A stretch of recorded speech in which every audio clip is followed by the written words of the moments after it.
Hey everybody, come on in the room. Happy Wednesday. It's your girl, the Brooke Ashley, and today we are here to discuss the Real Housewives of Beverly Hills season 15 finale. Come on in. Okay, I'm glad that you guys are loving the thumbnail. I needed that shot. I needed that last frame of Sutton storming off and them just staring at her. That was chef's kiss. I'm letting y'all know now. Yes, this is definitely Miss Leg's last season. I think so too. That when she walked off like that, it did give that was her swan song. That was her goodbye. Okay? Come on in the room, y'all. Come on in the room. How are y'all doing? How are y'all feeling? Come on in. Hey, Jameer. Hey, y'all. Hey, Dorothy. Hey, everybody. Let me tell y'all, I feel honored that you haven't watched the season, but you have watched the recaps. I hope the recaps have been entertaining and full of detail, so that way you feel like you have watched. But you didn't miss much, friend. You did not miss much. Sutton, thank you for saying this. I felt the same way. Sutton went out extremely sad. I believe that this is her last season. I do not think that she's coming back. She brings absolutely nothing. Mama is grasping at straws, and her walking after Dorit like that, not letting it go, bringing up a stupid joke from 2 episodes ago, absolutely not. Sutton, your time is up.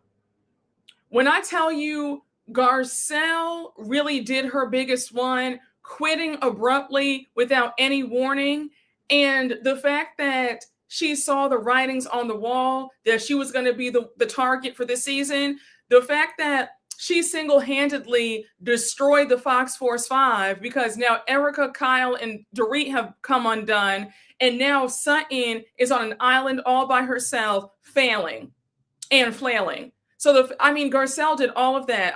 That's a master class in revenge and getting your lick back, because Garcelle left, there were no storylines, and they all had to fight each other with Sutton on the outside, clamoring to get in. Fabulous. Garcelle, you did that. Garcelle ate that. Yes, Sutton is a weirdo. Sutton is a big weirdo. Hey, Devonta Franklin, thank you for the super chat. I will say it again. Beverly Hills needs to be put on pause. I cannot take another season of these girls ganging up on one girl for a storyline. I agree. We all know that, unfortunately, Beverly Hills is Andy Cohen's favorite franchise out of all of them. Even though he doesn't want to say it, we all see what it is. And because of that, I really don't think that he's going to switch things up. Maybe he'll bring in somebody new when they fire Sutton. Okay, but Sutton's so desperate. Shout out to James, because James said that she's so desperate that she will pay to stay on. She'll work for free, and I think I could see that happening. But a mess, y'all. You said that thumbnail sent me. Well, I'm glad, because I had to. I really had to do it. I had to do it, because her walking off like the loser that she is. I said, oh no, I need this for my thumbnail. That was the only thumbnail that I wanted. They won't be on pause. Yeah, you're right. They do have great ratings. They're still averaging between 700 and 900,000, close to 1 million. So I think that, and remember, despite what you think, Erika Jayne has a huge fan base. So I don't know if they'll get rid of her despite her not having a storyline. So, and he loves Kyle. All right, y'all. Let's get into this finale episode. It was a lot of nothing, but I'm letting you know right now, Sutton, I'm about to turn you every which way but loose, along with Erika and Kyle. The hypocrisy jumped out. So we open up the finale episode with Erika at Sutton's house. Erika says that Sutton pours them both a drink, and so they toast. So Erika thanks Sutton for having her over, and Sutton says, well, of course, we're not there. So then Erika says, the fact that I'm at Sutton Brown's house instead of Dorit's book party, have the aliens taken over? Has Christ come back? This is some real epic, you know what. Erika, when I tell you it's going to be you and I, because this is some BS and you know it. If the shoe were on the other foot, you would be screaming, hollering, and cursing Dorit out if she did this to you. And I don't care about you guys are not on the same page right now. You and Kyle have always had that mantra of, I don't care if we're beefing, we're still friends, we still show up for each other. So this whole excuse, this non-excuse, no ma'am. The fact that you guys want to twist the rules up now, and Erika, this ass kissing, this brown nosing that you're doing with Kyle and Kathy, it is so pathetic. Like, I have secondhand embarrassment watching you kiss the ring. The fact that the Ice Queen is now dependent on Kyle Richards for her check and job security is really something. I said, baby, that Amex and those bills must be backed up, because the fact that you are kissing Kyle's behind like this, it's truly something. Never thought I would see the day. So anyhow, Sutton says that Rachel's party was a lot, and the way Dorit spoke to her and treated her, you know, she was upset by that. Sutton, do you know how sorry you look? Dorit did not say anything bad to you. She apologized to you for hurting, if she hurt your feelings. You want to make a mountain out of a molehill. Nothing happened for you to still be talking about what happened at Rachel's party. That's how much of a non-factor you are, that you don't even have any drama. You got to dig something up and make something up, conjure up some fake drama to be interesting, and you're still not interesting. That little 5-second conversation with Dorit at Rachel Zoe's birthday party was such a blip on the screen. Nobody cares about it. I had to go back and say, wait, what is she talking about? You want to harbor on something that wasn't even a big deal. She was doing a whole lot. She's so lame. I'm so aggravated. Listen, Bravo, don't bring her back. Sutton, when I tell you, I would rather see Kyle and Erika come back before I see Sutton Brown. Don't bring her back at all. Sutton brings absolutely nothing. Nothing. No fashions. She's not, like, I'm trying to keep it cute, because when it comes to Sutton, you know, I get impulsive, and the spirit takes over me to really go in. And I have to remember that I'm on the internet. This is not a private conversation, so I got to watch my words. But you know what I want to say about Sutton. You know what I want to say. But Sutton, this is not the show for you. Your time is up. Garcelle made you somewhat likable, somewhat tolerable, but now that she's gone, we see the real you. It was never hitting on anything. Please get off our screens, respectfully. Respectfully. Okay? So now, Sutton's whining about how Dorit was telling her how hard her week was with the kids. And she's like, I just got home 2 days ago because I dropped off my son, my baby boy, my last child at college. Whoop-de-doo. You're not the only parent who's dropped off their kids to college. Like, okay. Like, Sutton, you're really, like, baby, that was nobody. The fact that nobody cared about that, production did not even see them. They didn't even want to fly out to capture that moment between you and your son. Any other time, we'll see the housewives dropping their kids off at college. They think you're so boring and lame that they didn't film any of that. Nobody cares. Congratulations, happy birthday to your son. Great that he's in college, but girl, you're trying to really drag this out. You're comparing apples and oranges to, her kids, their little kids. They're not used to being in school. They were homeschooled for all those years. And you're talking about, I dropped my baby boy off at college and she didn't ask me one time. Well, girl, you didn't mention it. You didn't say a word about it. So how would she know if you don't tell her about it? The epitome of reaching. The epitome of reaching. I was rolling my eyes so hard. You said acting like he's going to jail. Listen, you said clap if you care. Do her kids even film? No, only the daughter films. It's just so annoying. I don't think I've ever seen Sutton's sons. She's only shown them in pictures, but we never seen them on camera. Only her daughter Porter has been shown and filmed. So now she says that she was upset when she tried to interrupt Dorit's conversation on the dance floor at Rachel Zoe's party. And Dorit made the joke to her saying, I'm going to hate you forever for this. And she was like, she said that I'll hate you forever. And I'm like, why would you speak to me like that? Girl, it was a joke. It was a joke. This is such a reach. I'm shocked that Bravo even kept this footage in. That's how sorry Sutton looks right now. So now Sutton says that Dorit treats her poorly, and it goes to show what she thinks about the relationship, which is nothing. You're just finding this out now? And Miss Mamas, don't do that. You have been chasing Dorit down like a puppy dog all season long. The premiere episode at Kyle's house, at Kyle's summer party, you extended your hand out to shake her hand and say, let's start over. I would like for us to be friends and start on a clean slate. Baby, you've been chasing somebody who never saw it for you. And quiet as it's kept, Erika and Kyle don't see it for you either. They're only using you to be their soldier against Dorit. That's all this is. You really have your mind twisted like you're really in with the cool girls, and you're not. They don't see it for you. They don't. Dorit has always made it clear she never saw it for you. Never. So all this, that goes to show where our relationship stands. Baby, it was never anything. And not too much when you're trying to chase the person that, that never gave you the time of day. I can't take you seriously when you would give your eye teeth to be friends with Dorit. No shade. No shade. But you live and breathe and die on the hill of Kyle, Erika, and Dorit's validation. Let's not play ourselves. So now, Erika says that she FaceTimed with Kyle before she got to Sutton's house, and she said that Kyle's not going either.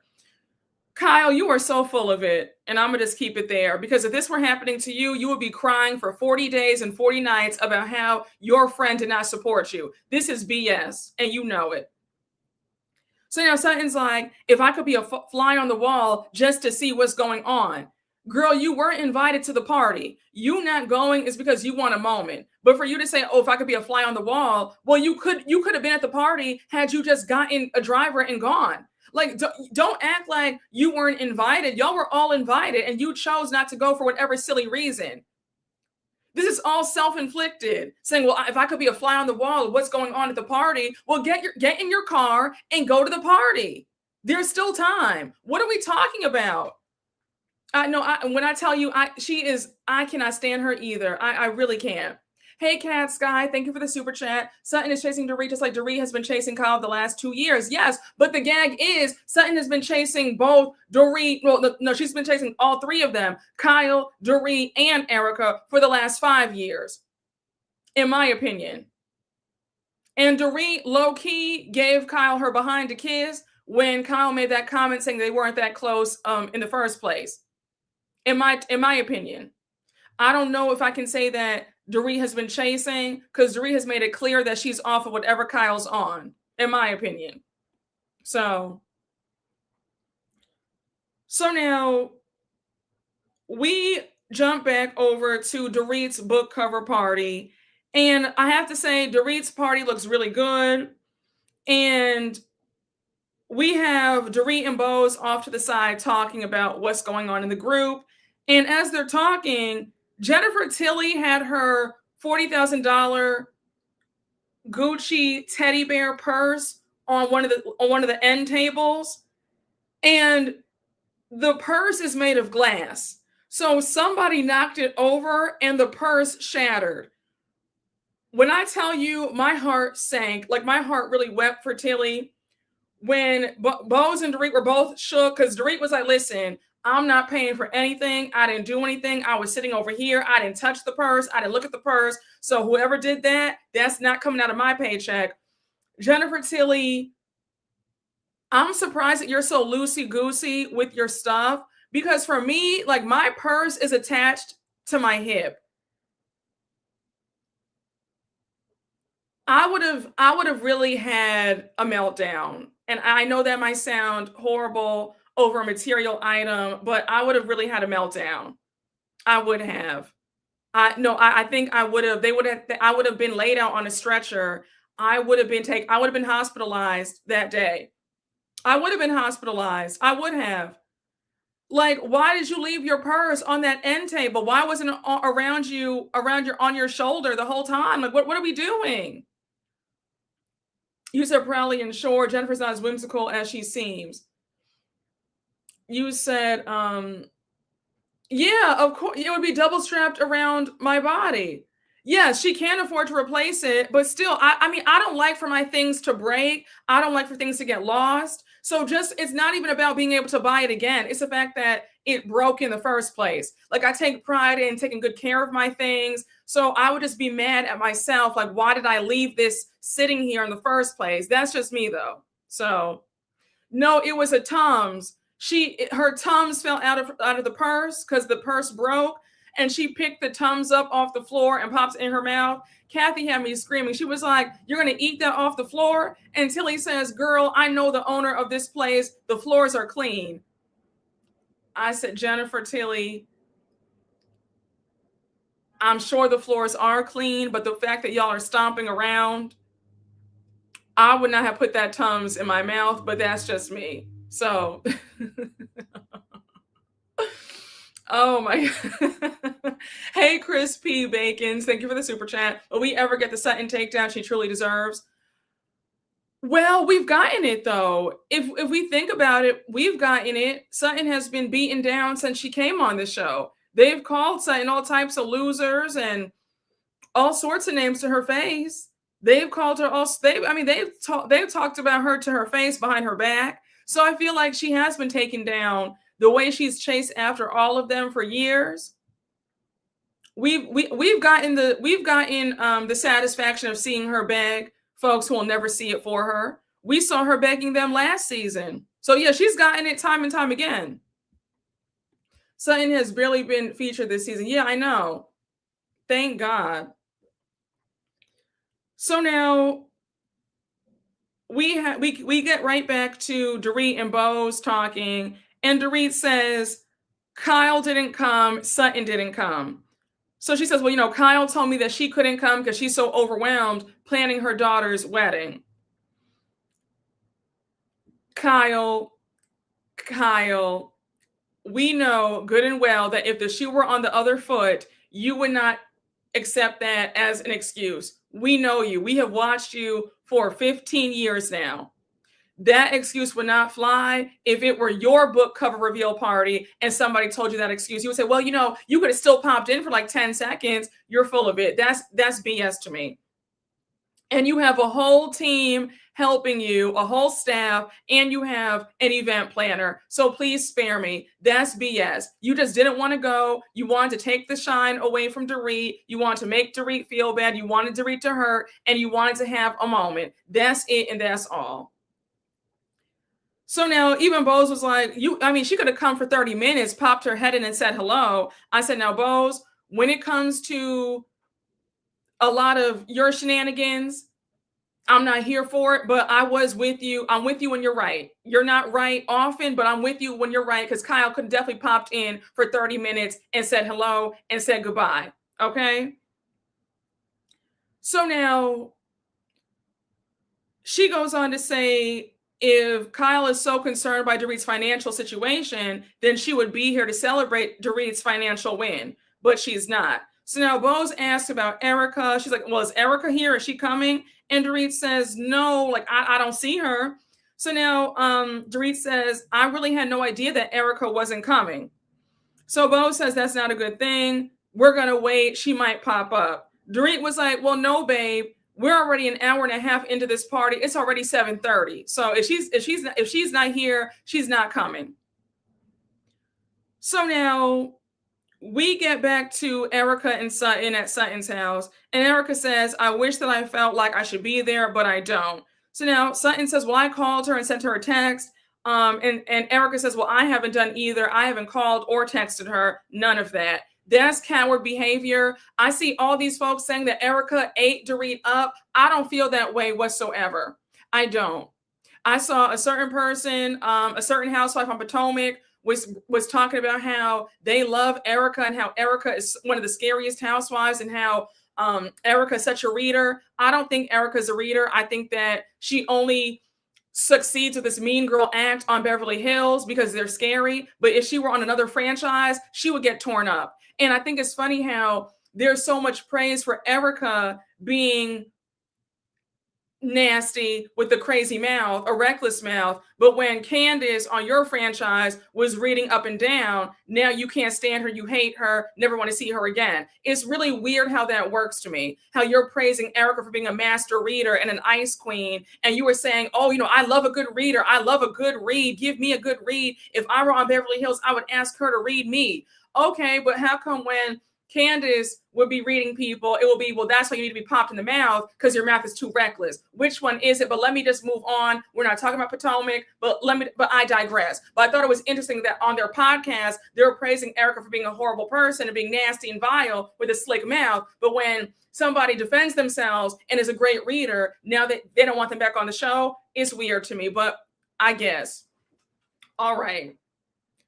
Yeah, it's always, no, truly. The hypocrisy is a lot. Yes, Erika's not a good reader. She's just aggressive in a friend group that's not used to it. Exactly. Anybody can look tough when they're around a whole bunch of passive aggressive criers. That's not hard to do.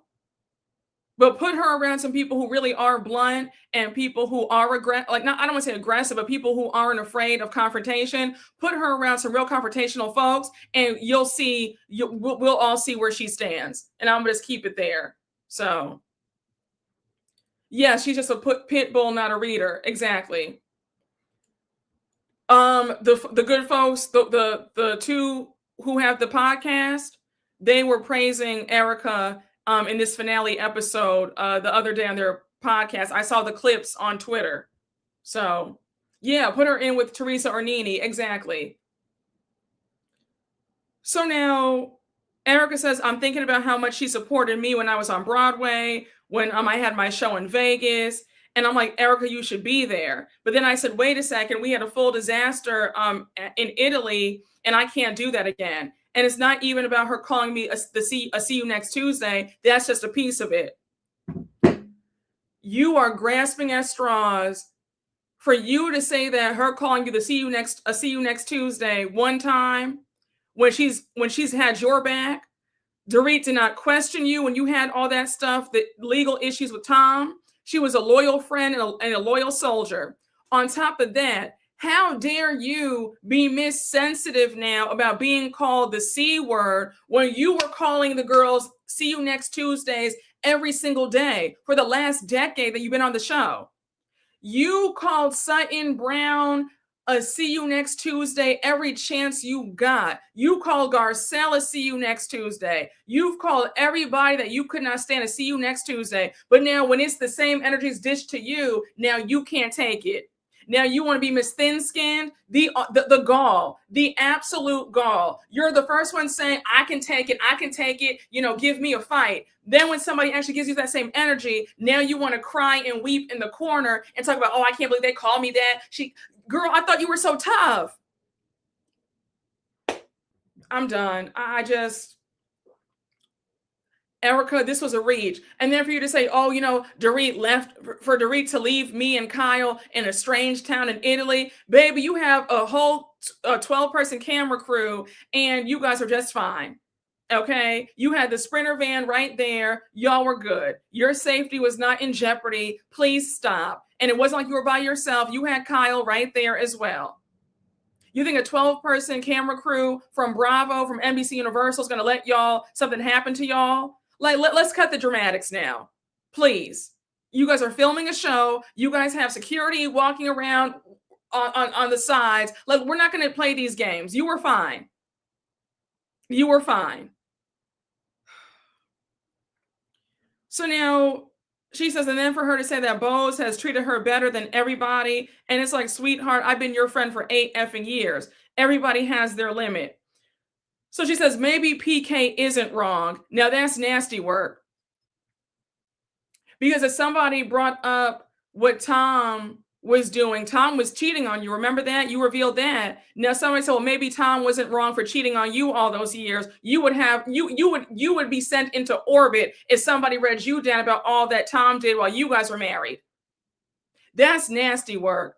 Erika, you are grasping at straws. You are trying to get on the Kyle bandwagon because you know that your job is on the line because there's been no storyline for quite some time and the folks are tired. On top of that, you know that Kyle controls who stays and who goes on this show. And she's one of Andy's favorites. And it's also not lost on me that you're second runner up when it comes to who's been on Beverly Hills the longest. After Kyle, it's you. This will be your 9th season or your 10th season.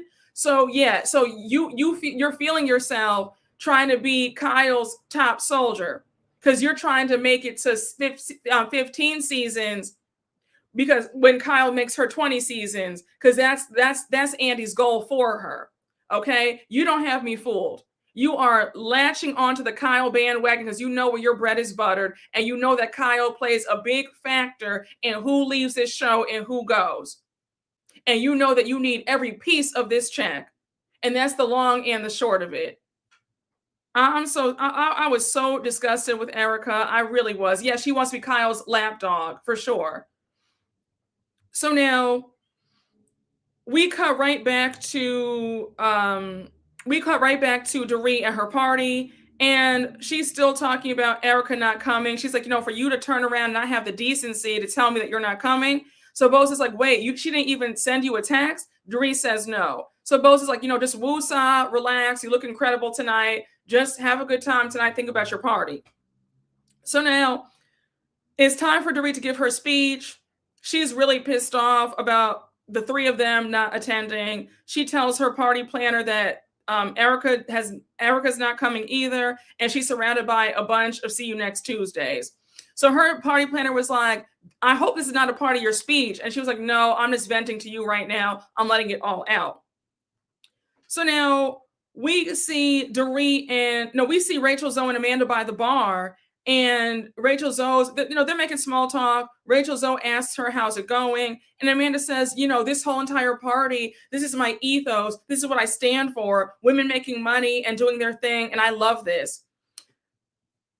Amanda, I've been riding for you, right? But I'm getting tired of this mission statement every time we talk to you.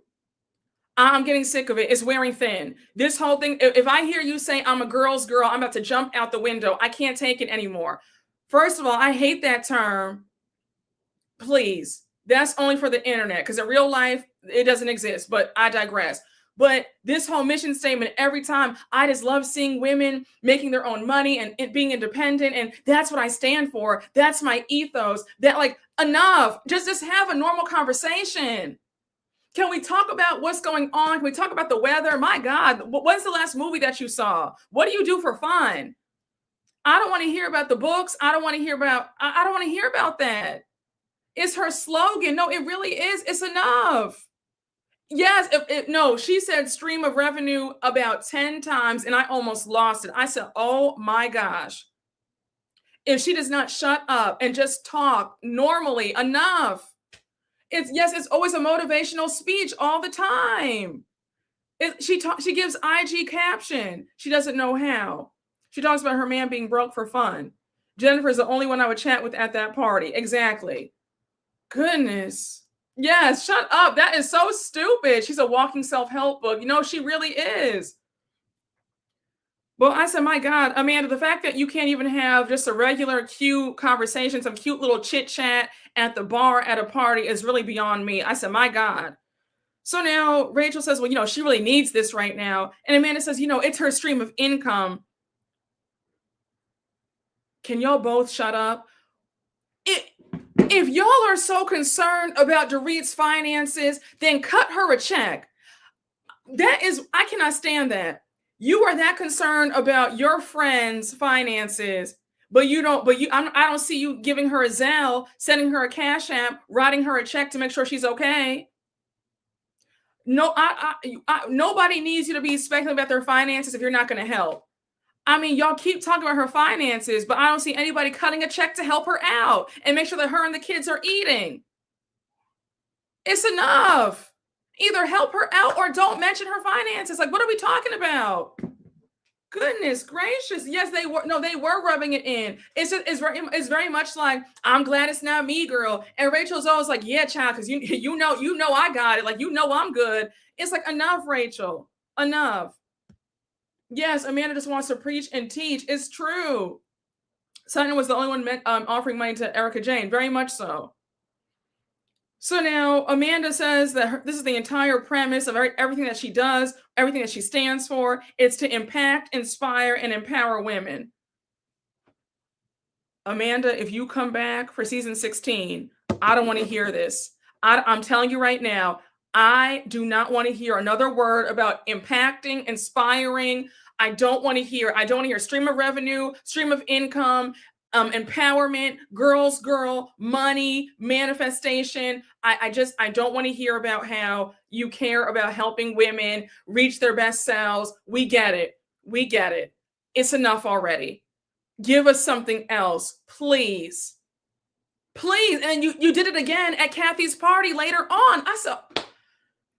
I wanted to jump through the screen. It's enough. Please, just have some fun. Let your hair down, please.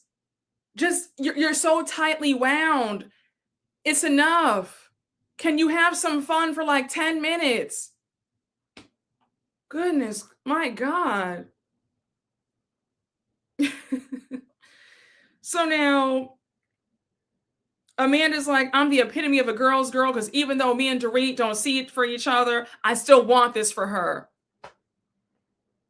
Enough. My last time saying it. Enough, Amanda. Enough. So now Rachel says, if it's not instilled about having a work ethic as a young woman, then women are going to end up on the floor. How many times have we heard Rachel Zoe say that? And Rachel Zoe, if you come back, I need you to give us something else. I mean, I like you and all, but it's enough. I'm tired of hearing about Roger.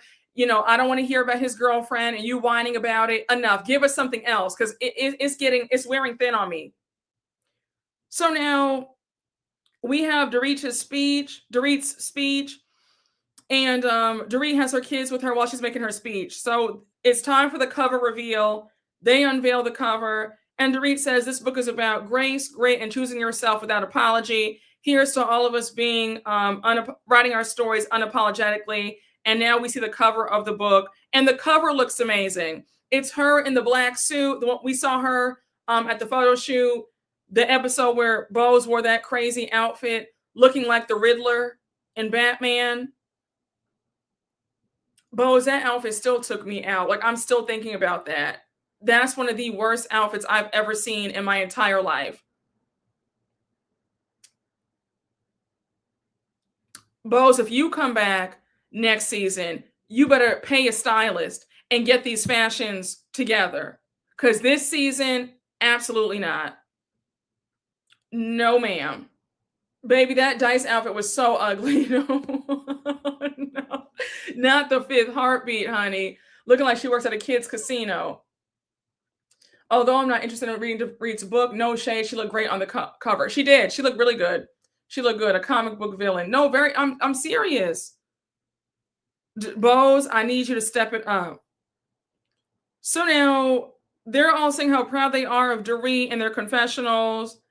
I don't know what Kathy was trying to say. Kathy was like, oh, this is going to be, the whole summer. This is going to be the whole summer to read. And then she says, it's going to be the whole summer. I was like, Kathy, what are you talking about? Did you mean it's going to be a good summer read? Is that what you meant? But she kept saying it's going to be the whole summer. And they were all staring at her like, girl, what are you trying to say? Kathy doesn't know what she's talking about half the time either. Yes, Kathy's very much a mushmouth. She is. She is. So now, and also, Kathy, you know that you're not reading that book either. So please. So now we see Bose and Rachel Zoe on the couch talking, and Bose is making a joke. She says, I felt like I was Rachel Zoe tonight. She says, I'm giving you Rachel Bose because I have my hair is wavy with the middle part, just like you. Rachel thought that was the funniest thing ever. She's doubled over in laughter. So now We have Dorit thanking Amanda for coming. She grabs her hand. And Amanda says, of course, because it's a stream of revenue and it's financial independence. And I want this for you. You didn't need to say all that.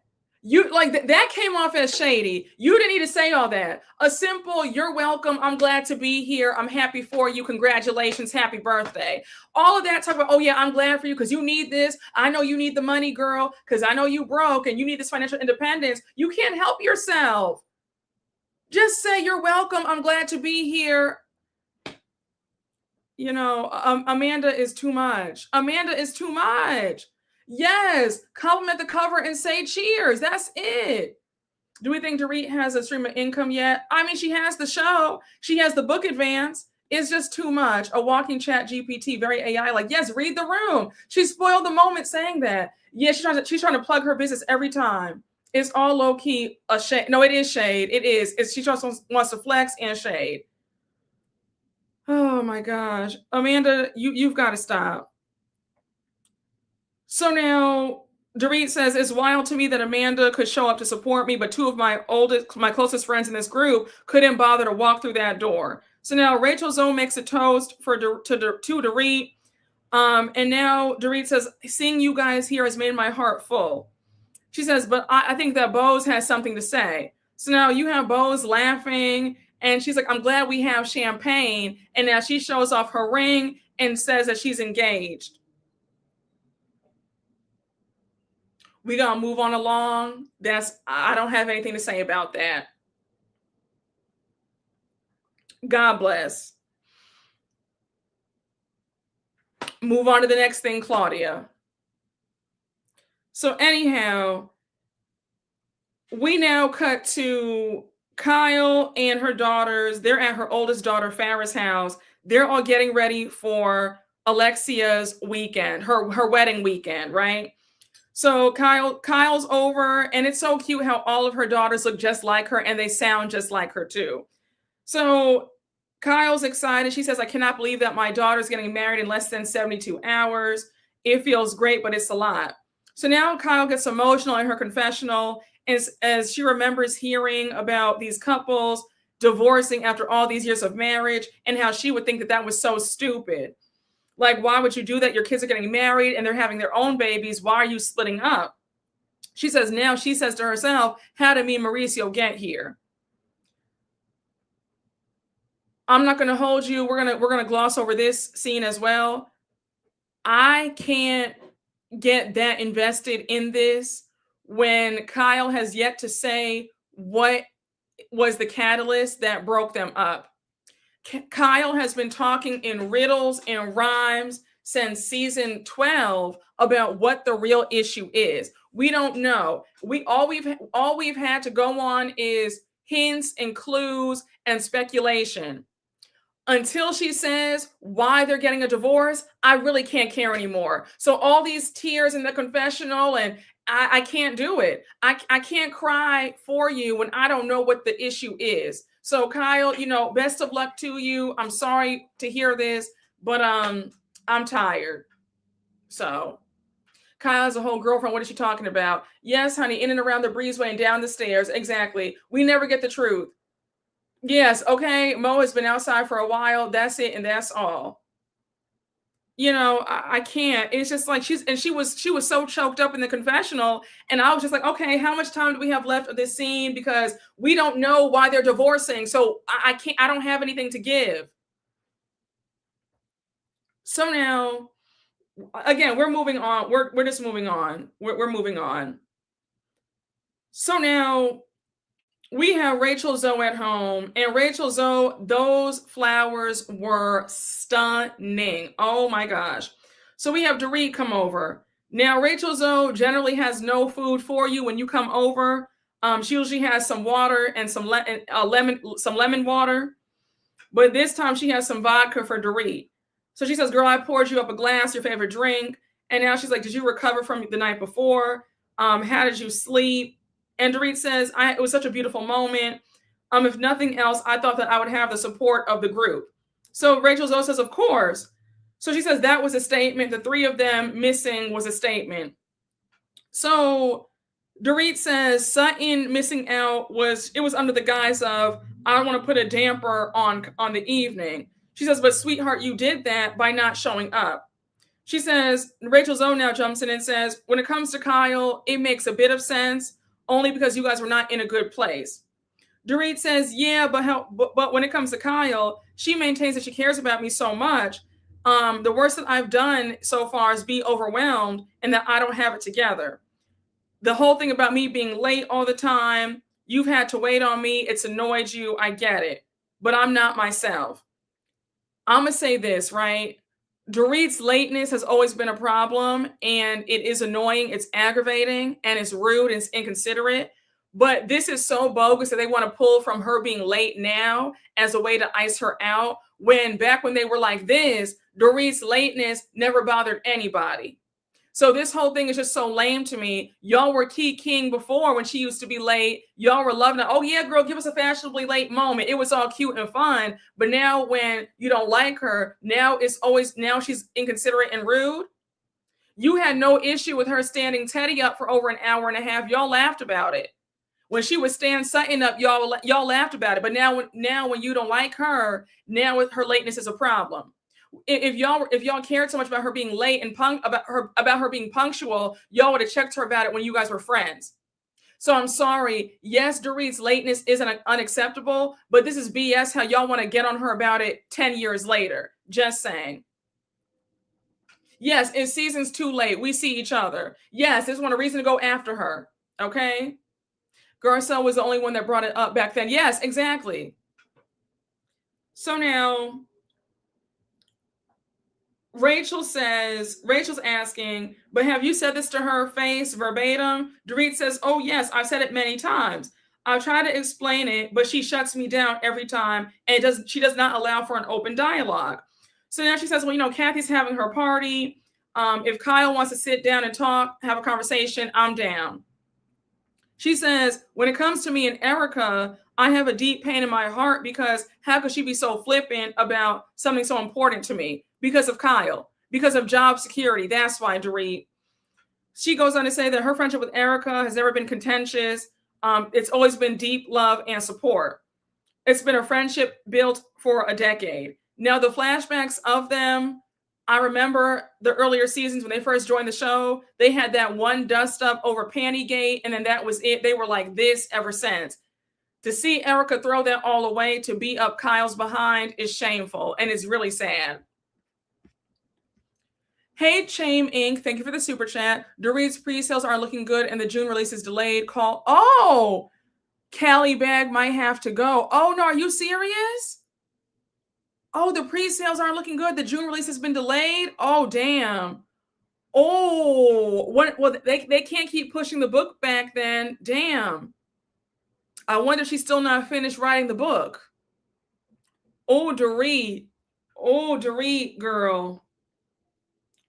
Dorit, you need every dime. Don't screw this up with the book. You said grand opening, grand closing. No one's reading a book from her. Jesus, I did not know that. None of these women are actually friends. It's all about money because no one cares.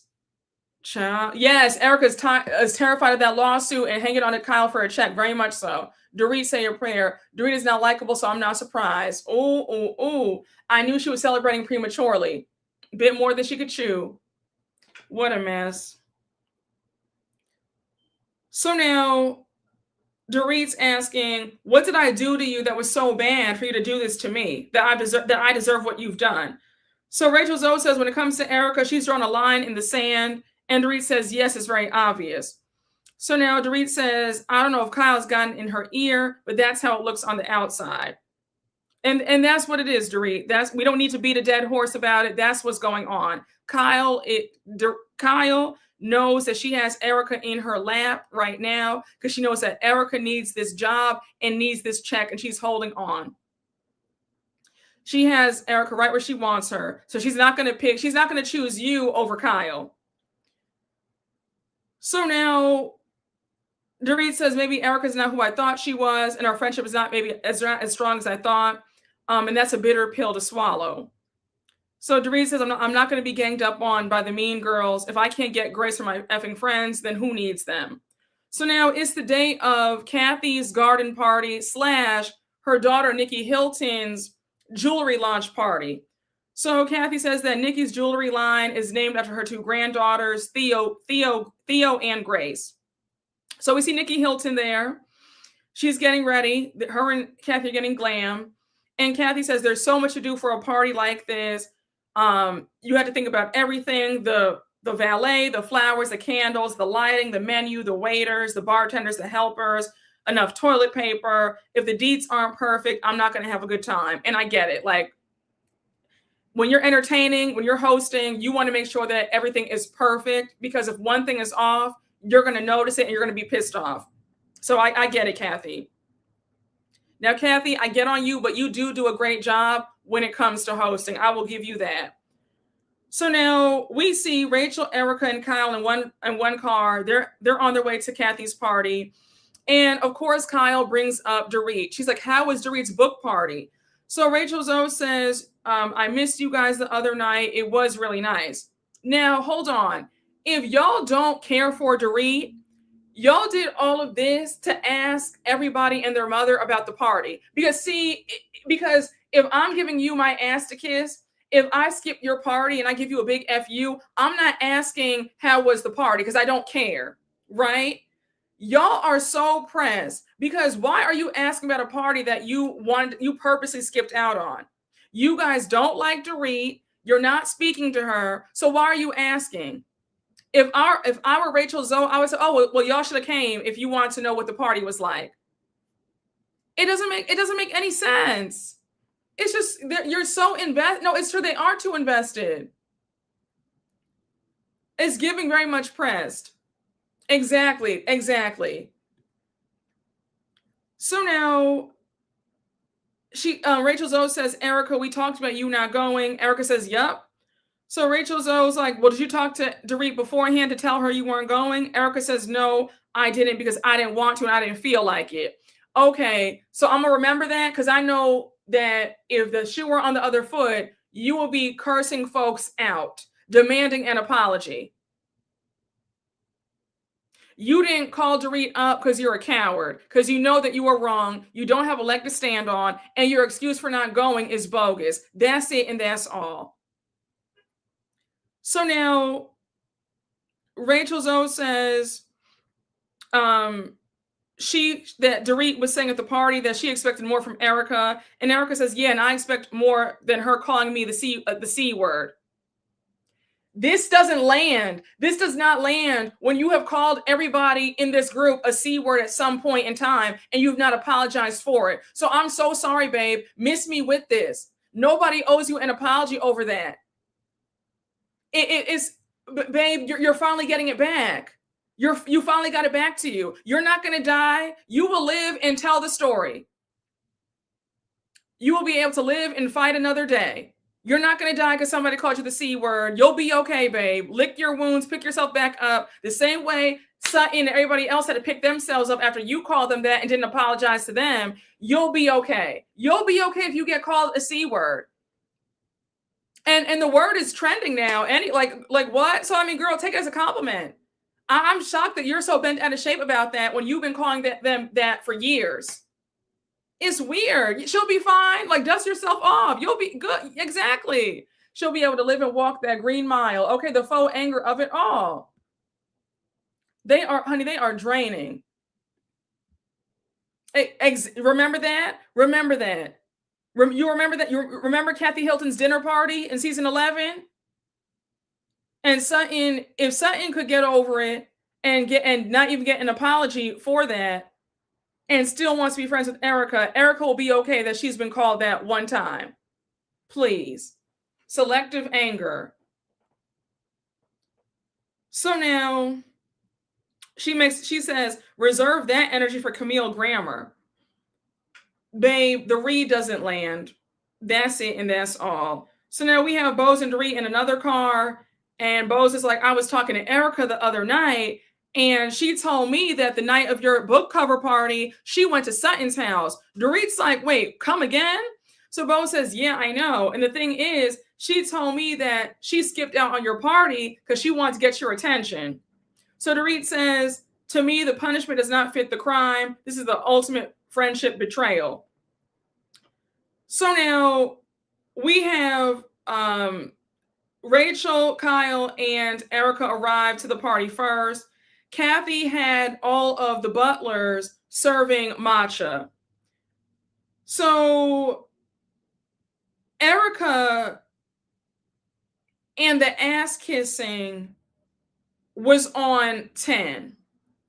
Erika says in her confessional, you can tell when a hostess knows what she's doing. Kathy Hilton throws the best parties, the best luncheons. She's just got it down. Nobody does it like Kathy Hilton. They should all quit, not even Kris Jenner.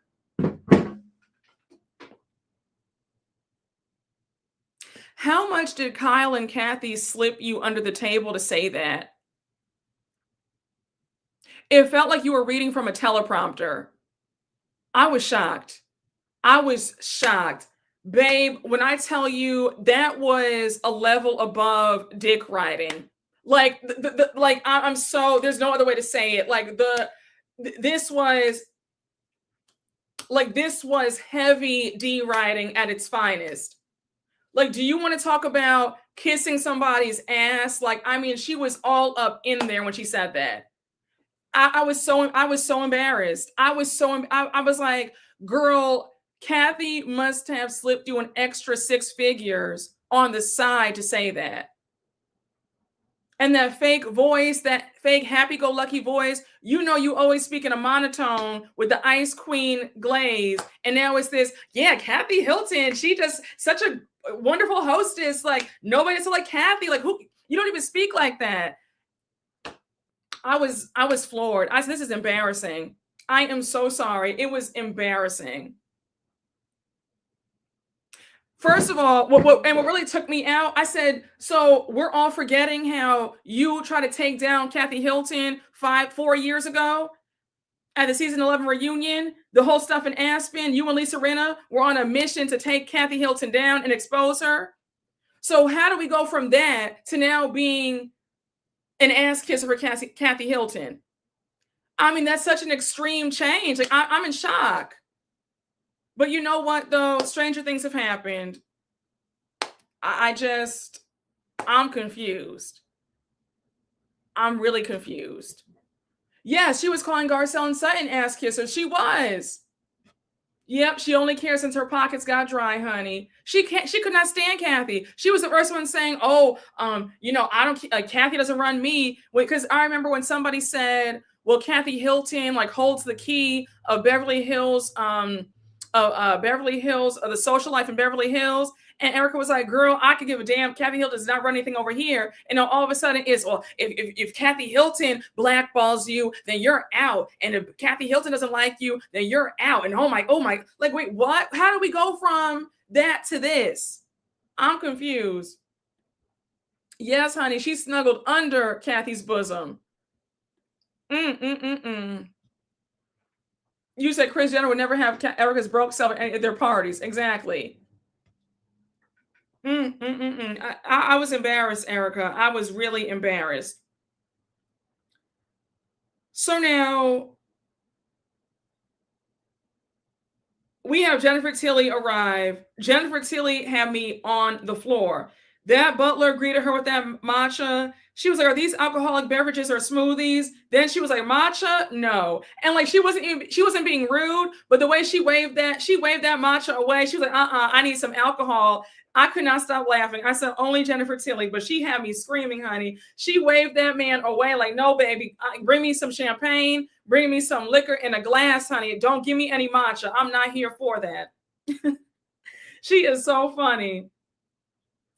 So now we have Sutton and Amanda pull up together. We know Amanda loves her matcha. She likes ceremonial grade matcha. Remember in Arizona? Now, I don't know why Natalie was there. I said, Natalie, I forgot all about you, baby. I thought they left you in Italy. Why are you here? Natalie, are you embarrassed? You are one of the only friends of who did not even get invited to the reunion. Like, you must be embarrassed.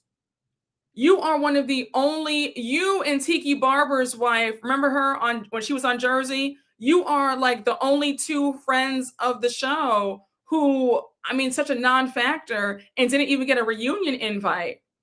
Embarrassing. So you signed up for what? They must have paid you in a gas card. And I mean, gas cards are useful because with all this stuff going on, let's not get into that. But I'm sure the gas card is useful. God bless.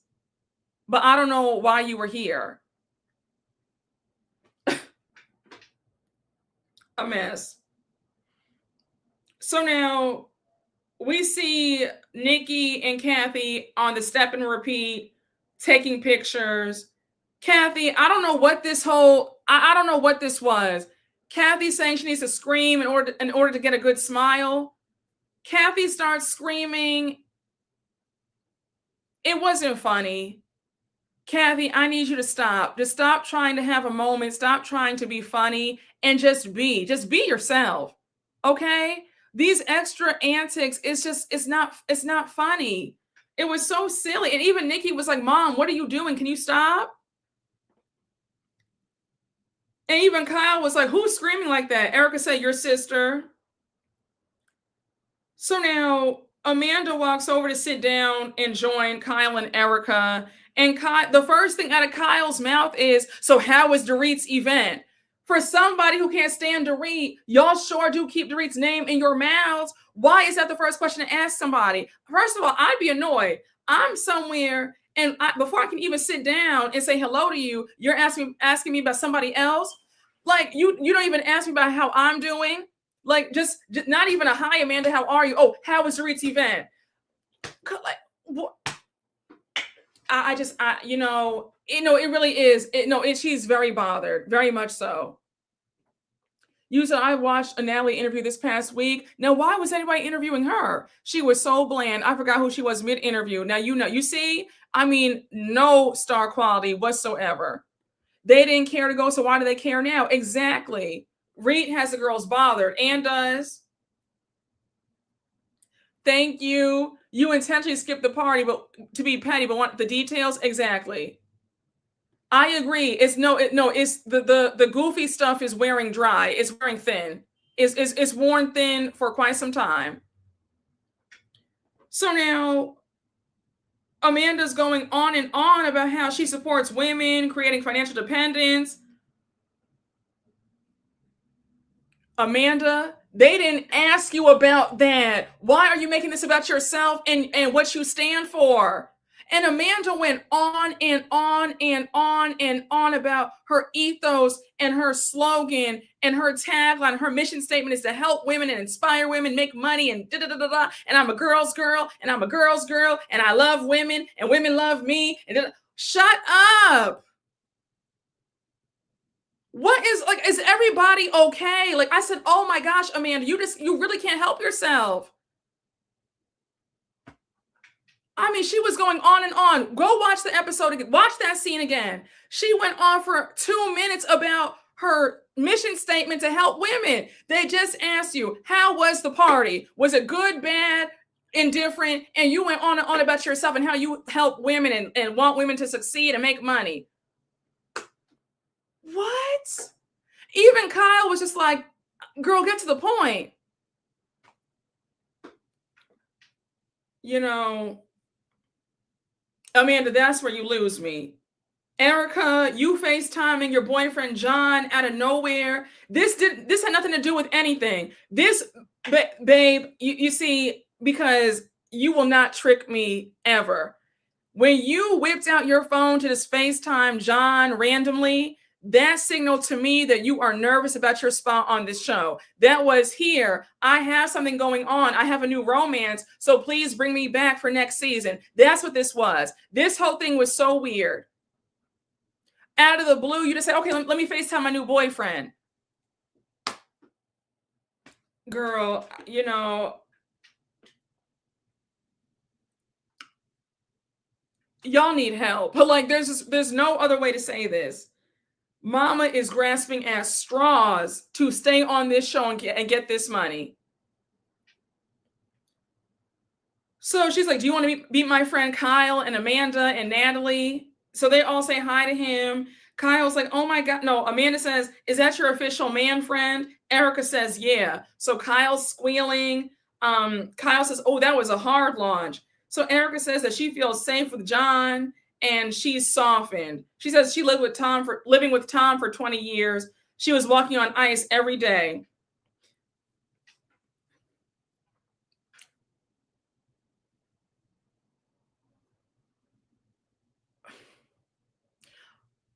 I'm not trying to sound insensitive, but Erika, I'm not doing this with you because if you were so miserable for all those years, you should have left.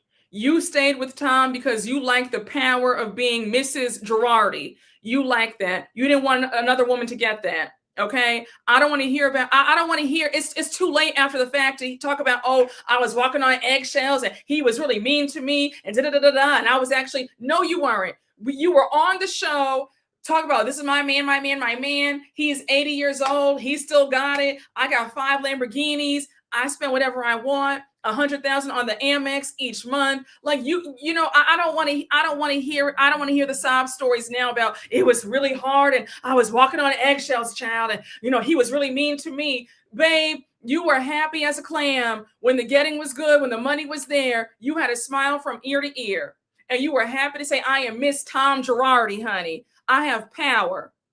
But now that everything has hit the fan and the bottom has come out, now it's, I was just so scared being with him and he was horrible to me. Stop it. I'm not buying it. I'm not buying it because if he were still powerful, if what happened never happened, you would still be with him happy.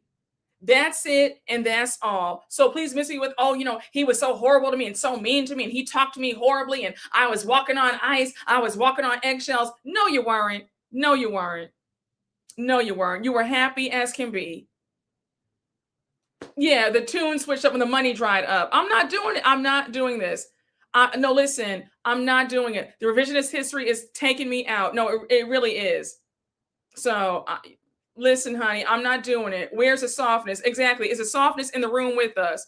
Yes, she was waiting for him to go on to glory. Exactly. But instead he went to the pen and now she's trying to revise the story. Exactly. That's it. And that's all. Lip syncing in nightclubs every night. Yes, honey. She was flying down the highway into the breezeway into her Lambo. She had 5 Lamborghinis. She was happy. She was living large and happy and enjoying everything. So I don't want to hear the sob story now about how he was so horrible to her. And stop. Yeah, she was ride or die for Tom. Because if you said anything about Tom, it was don't talk about my man. She was crying. Remember in one of the episodes, she was crying, rubbing his bald head, saying, baby, thank you so much for all that you've done for me and my son. And I wouldn't be here without you. So now all of a sudden I was walking on ice. He was talking to me bad. He was cursing me out. And child, I was walking on eggshells. It was horrible. I was a prisoner trapped in a castle. Stop. And even if that were true, you were still smiling and grinning happily with all the stuff and happy to have the power of being Mrs. Tom Girardi. Yes, remember he told her to shut up at that at LVP's dinner? Exactly. He's damn near 88. So, thank you. She was rubbing his bald head like a genie in a bottle. She was rubbing his head and she kissed his head, talking about, thank you so much, babe, for all that you've done for me. And you really took me out of the gutter and gave me this great life. And without you, I'd be nothing. And he was sitting there smiling. It looked like a granddaughter with her grandfather. A mess. So I said, Erika, I don't want to hear it. Yeah, he had her right where he wanted her. And here we are. So y'all are so funny in the chat. So now we have Jennifer Tilly saying that she has to leave early because she RSVP'd to an event at Louis Vuitton and she forgot that it was the same time as today. So she's not going to be here for long. So now Kyle's like, are Bose and Dorit here? For somebody who can't stand Dorit, you've asked about her now for the last, the last 4 times? Why are you so pressed? Erika was like, I can care less. I'm in my own world right now. I don't know. Bose, I'm gonna say this though.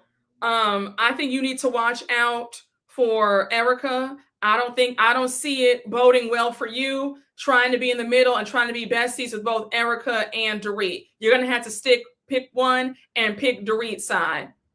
I don't know how this is going to play out for you, Miss Mamas. If you want to play the mediator, I don't see it working. I don't. I really don't. And the fact that Erika was like, I could care less when Kyle asked where you were, she was like, I don't really care. I'm in my own world right now. I don't care where they are. It gave like, oh, okay. Like, Bose, you better watch out, Bose. You better watch out. I don't know about this tight friendship with you and Erika. Just saying. Just saying. So now Bose and Dorit finally arrive, and Bose says, look, the lion's den. She says a weaker person would be intimidated by this display, but I don't see lions, I see cowards. So Dorit goes directly to the bar and orders her drink. Jennifer Tilly leaves to go to her other event, and Bose walks over to say hi to everybody. So Erika's squealing. She's like, oh my gosh, you're engaged. I'm so happy for you. Gives her a big hug. Kyle gives Bose a big hug too and says congratulations. I was shocked because Kyle never gives Bose anything, in my opinion. So I was shocked to see Kyle actually give Bose something. So now, Natalie's asking Bose about have her and Keely set a date yet. Bose says we're thinking next summer. She says we're having two weddings.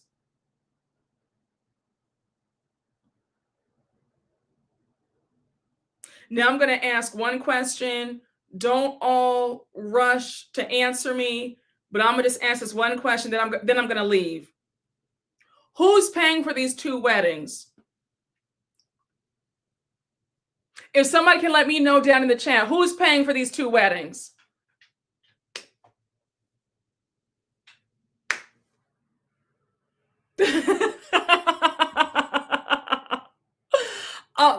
Listen, I'm confused. I am confused. Listen, I just need to ask a question. I'm gonna hop out of here and leave you all on this Wednesday afternoon.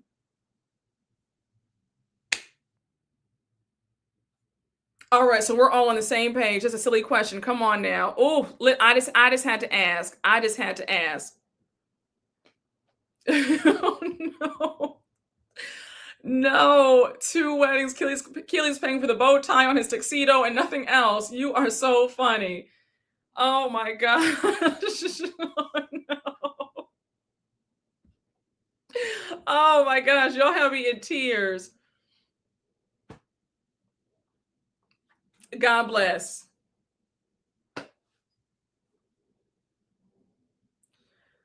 So now Erika says we need to have a bachelorette party.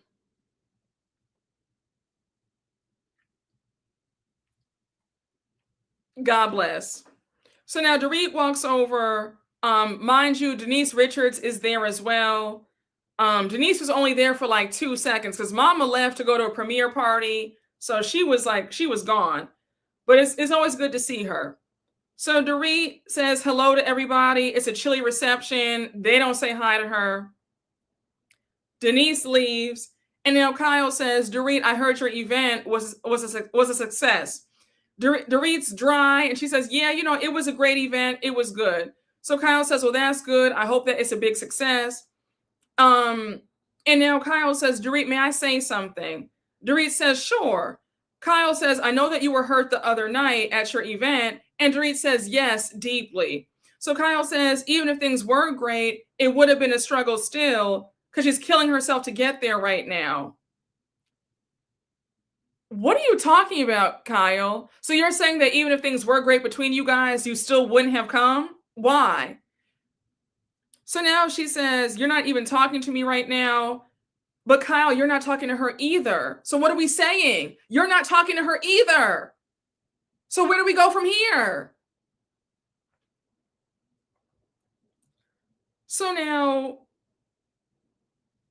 Dorit says, it's okay. The three of y'all made a choice. It's fine. Kyle says, in Italy, I was feeling hurt. You said that you didn't feel supported by me. I've always supported you. I stood by you through the whole Lucy, apple juice, the dog gate when they ran LVP off the show, that whole scandal in season 9. Then she says, the burglary, people accuse you of having a fake accent. I've had your back. I'm sorry, Dorit cleared because Dorit said, babe, let's talk about what's now. That is so 8-9 years ago. You're bringing up stuff from 2015. Like, babe, that is such old news. I forgot all about that. She said, babe, what about this divorce? When it comes to my divorce, the last 3 years of my life, you've been MIA. Let's talk about right now, not about what was. Like, Kyle's list was so weak, honey. It was so weak. So Kyle said, what about your divorce? So Kyle says, we've all been trying to support you. And Dorit says, Kyle, I'm talking to you right now. Kyle says, I think it's strange. Kyle says, do you understand that it's strange that you're upset with me when every single person in this group has made comments about what's going on in your life? We all talk about each other. It's not just you. You're not the sole focus of the group. So I don't know why you're upset with me. When I tell you Kyle was grasping at straws in this argument, she was grasping at straws. Dorit says, every conversation about me has been initiated by you or you're involved. So Kyle denies that. And Dorit says, you had a conversation about me with Bose, Erika, and Amanda. So Kyle's like, why do you keep saying that? Like, I went to them, like we didn't have a conversation together about you. So Dorit says, well, how come you're the common denominator? So Kyle's like, wait, I'm the common denominator. That's you. You fought with everybody in the group. First of all, everybody at some point on these shows, it's the group against them, right? Nobody comes on Housewives unscathed. At some point, it's going to be the group against you. It's happened to Nene. It's happened to everybody. For Kyle to say, you're in the middle, you're the main cause for all the drama. Well, remember, Kyle, when they've ganged up on you before in earlier seasons and you didn't like it. So are you the problem? Don't act like the formula for these shows is not to have everybody gang up on one person each season. It's so annoying. So now Kyle says, I'm not the enemy. Nobody here is. So Dorit says, stop effing acting like one. So now Kyle's like, everybody here has done no different than what I was doing. Nobody spoke maliciously about you, including myself. So now Kyle starts yelling, can somebody please speak up and say that?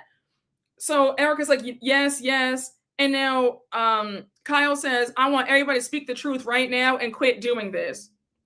Kyle, fight your own battles. Stop bringing everybody else into this. You've been initiating the conversations about Dorit's finances. You've been telling anybody who would listen.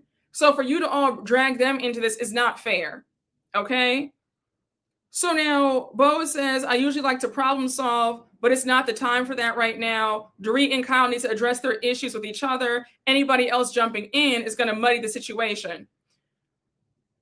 One thing I noticed about Bose is always speaking like an HR professional. And that's also grating to me. Like every conversation is always, it's so corporate speak. Like, can you let your hair down and have some fun? It's so like stiff and rigid. Like she does it a lot. Between her and Amanda with her slogan and mission statement and Bose with the HR corporate speak all the time. Enough. Yes. No, for real. It's like all her personality is tied to being in corporate. Bose can't just divorce it. Bose is boring and it's not funny. Always work mode. Yes. So now Dorit says, you're gossiping about me. If it was genuine concern, why not come to me? And she's right. Hold on, guys. Give me 2 seconds. Sorry.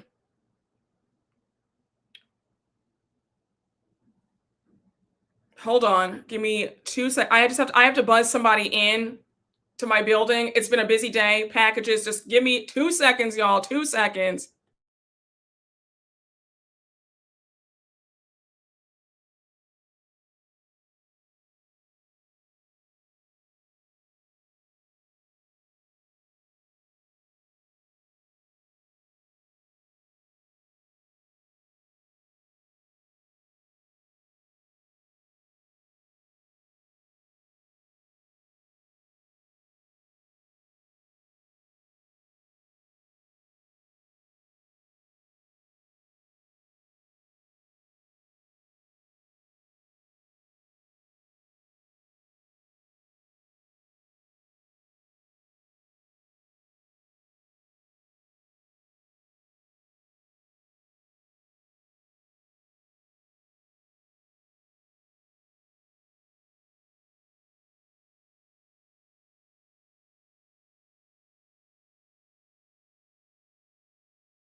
Okay, we are back. Thank you guys. I appreciate it. I had to buzz everybody in. Busy day. We're back. Okay. Osmond, I am screaming. Okay. Oh my gosh. All right, y'all. Where were we? So, oh, Dorit says you're gossiping because if it's genuine, then why would you not show concern to my face? Right? Why not come to me? So Erika says no under her breath. So Kyle says, what was that, Erika? Like, say that again. So now Erika says, well, I don't think it's gossiping. So Sutton says, I don't think it's gossiping either. Sutton, I forgot Sutton was there. Sutton kept chiming in. Sutton is the definition of wants to be seen and heard so bad, because the embarrassment that I had watching Sutton trying to jump in and insert herself in this conversation. Girl, you're not involved in this. She wanted some camera time so bad. Somebody in production tapped her on the shoulder and said, hey, babe, this is the finale episode, so you might want to get some screen time. She was hurting for attention. She kept inserting herself in this conversation. It was driving me crazy. She's so irrelevant. No, she really is irrelevant. Very much so. So now, Dorit says it's very simple. You get your gang together so that way you've got your team members and a clique. Did you guys catch that evil smirk that Kyle had on her face? Kyle was so smug when she said that because Kyle knows it's the truth.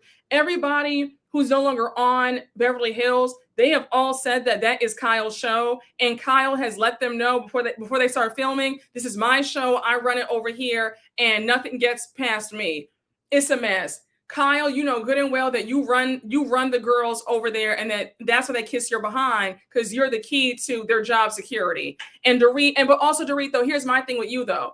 It's all fun and games until you're the odd person out. Because when you were in the clique, when it was all good, you were all slapping five, having a good time. Now that you're on ice, now you want to call it out.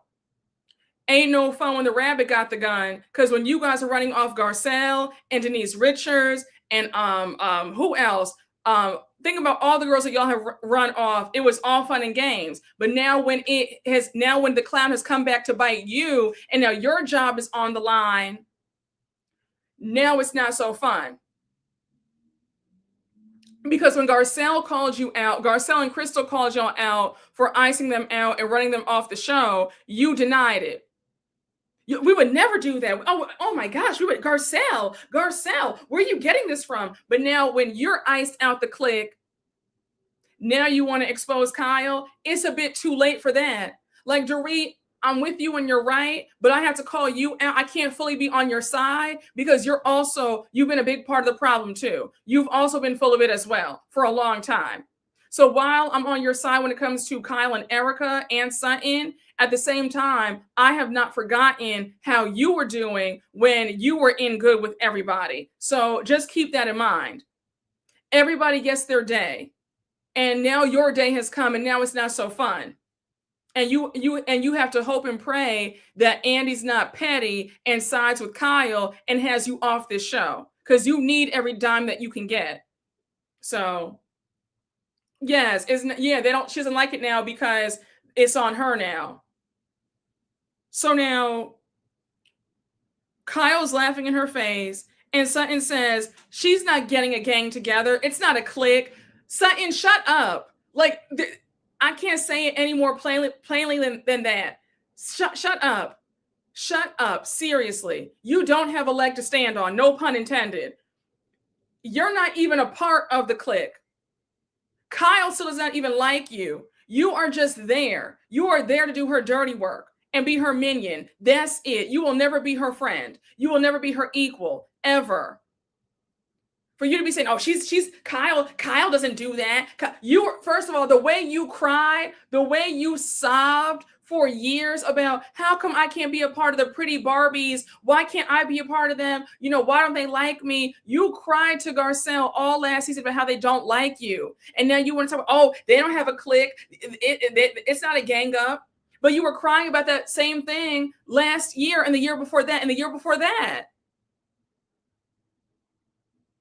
But you are so happy to be in with Kyle that now it's, oh no, it's not a clique. It's not a clique. That's, you're making that up. It's not a clique. Girl, you need help. And doing all this grandstanding, doing all this defending Kyle, it's still not going to get you where you want to get. You're still not going to be in good with her. So this is all in vain. I feel sorry for you. I feel sorry for you. I really do.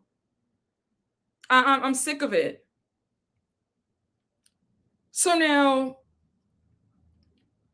Rachel Zoe says, Dorit's my friend and I have her back, but it's not my place to tell these girls that they're not right. This is clearly years of issues in the making, and it's finally come to a head. So now, Dorit talks to Erika and she's like, Erika, what have I done to you? So Erika says, do you not remember? Do you not remember how you called me to see you next Tuesday in Italy, how low you went? So Dorit's like, tell me, Erika. So Erika says, Dorit, first off, don't talk to me like that. I was this close to turning my TV off.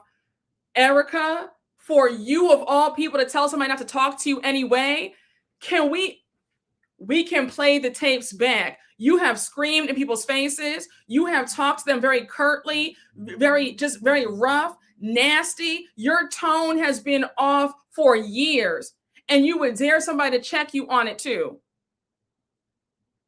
I wish you would tell me to watch how I speak to you after you've spoken to me crazy throughout the years and everybody else in this group. No, ma'am. And Dorit, if I were you, I would have torn Erika up. I'm not changing my tone. So either you can walk away or we can end this conversation right now. I'm not changing my tone. Unless it's come to blows, I'm not changing my tone. The audacity. You have talked to people crazy for a decade, and now you want to tell somebody not to talk to you crazy. And I'm shocked. I'm confused at the people on social media who are saying that, oh, Erika ate her up. I'm team Erika. I'm team Erika. Or like, did you guys forget what Erika's been doing for all these years? When I tell you, I would have turned it up. I would have turned my tone up. Erika could not fix her mouth to tell me to watch my tone when I speak to her. I was shocked. She had me effed up too. She had me effed up. She's the tone police. I was so over it. So now Erika says you can tone it down and then we can have a civil conversation. Excuse me? Dorit, and that's why I get annoyed, because you ladies have a short memory. Because Dorit, I was waiting on you to say, oh, well, that's rich coming from you, the way you speak to people throughout the years, and you want to tell me to fix my tone. Interesting. So Erika says, no, Dorit says, well, I'm all for a civil conversation. So Erika says, oh, really? Were you civil when you called me to see you next Tuesday in Italy? So Dorit says, Erika, we've had a 10-year friendship. Erika says, it's 9. So Dorit's like, girl, okay, you want to get technical with it? Fine. So Erika says, I will not be shushed. Your hand was in my face. You left me in a strange town in Italy. You don't want to hear what I'm saying. Erika, you pulled all of this out of your behind.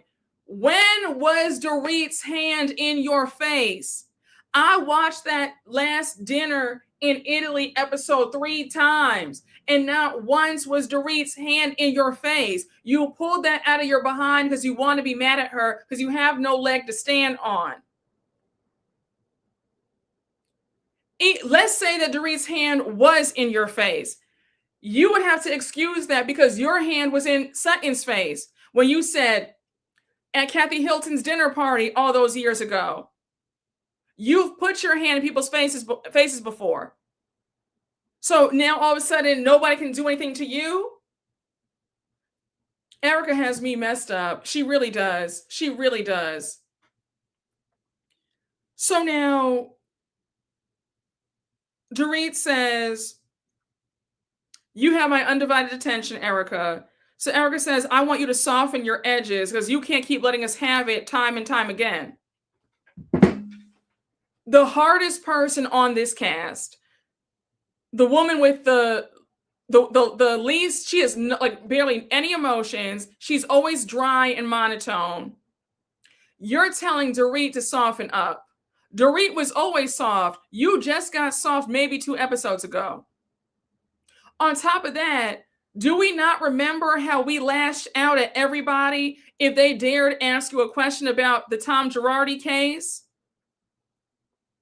Do we not remember how we said to Kyle, Rinna, that was the season when Diana Jenkins was on, and you said, I don't give an F about anybody else but me right now. It's all about me. The way you lashed out at Garcelle, you cursed out Garcelle's child, barely wanted to apologize for that, but now you want to say that Dorit has been lashing out at everybody at every turn.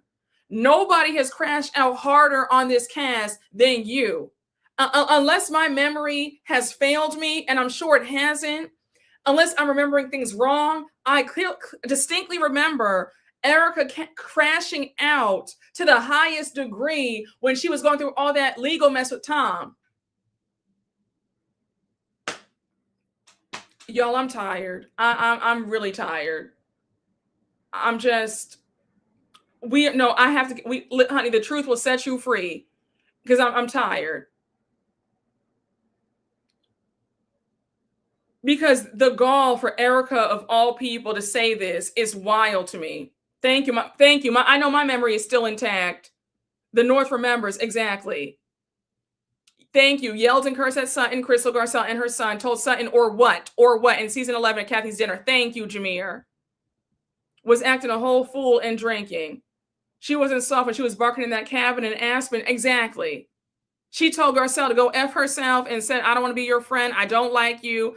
Called her a bitch and everything else in between. but she's going to tell Dorit to soften her edges.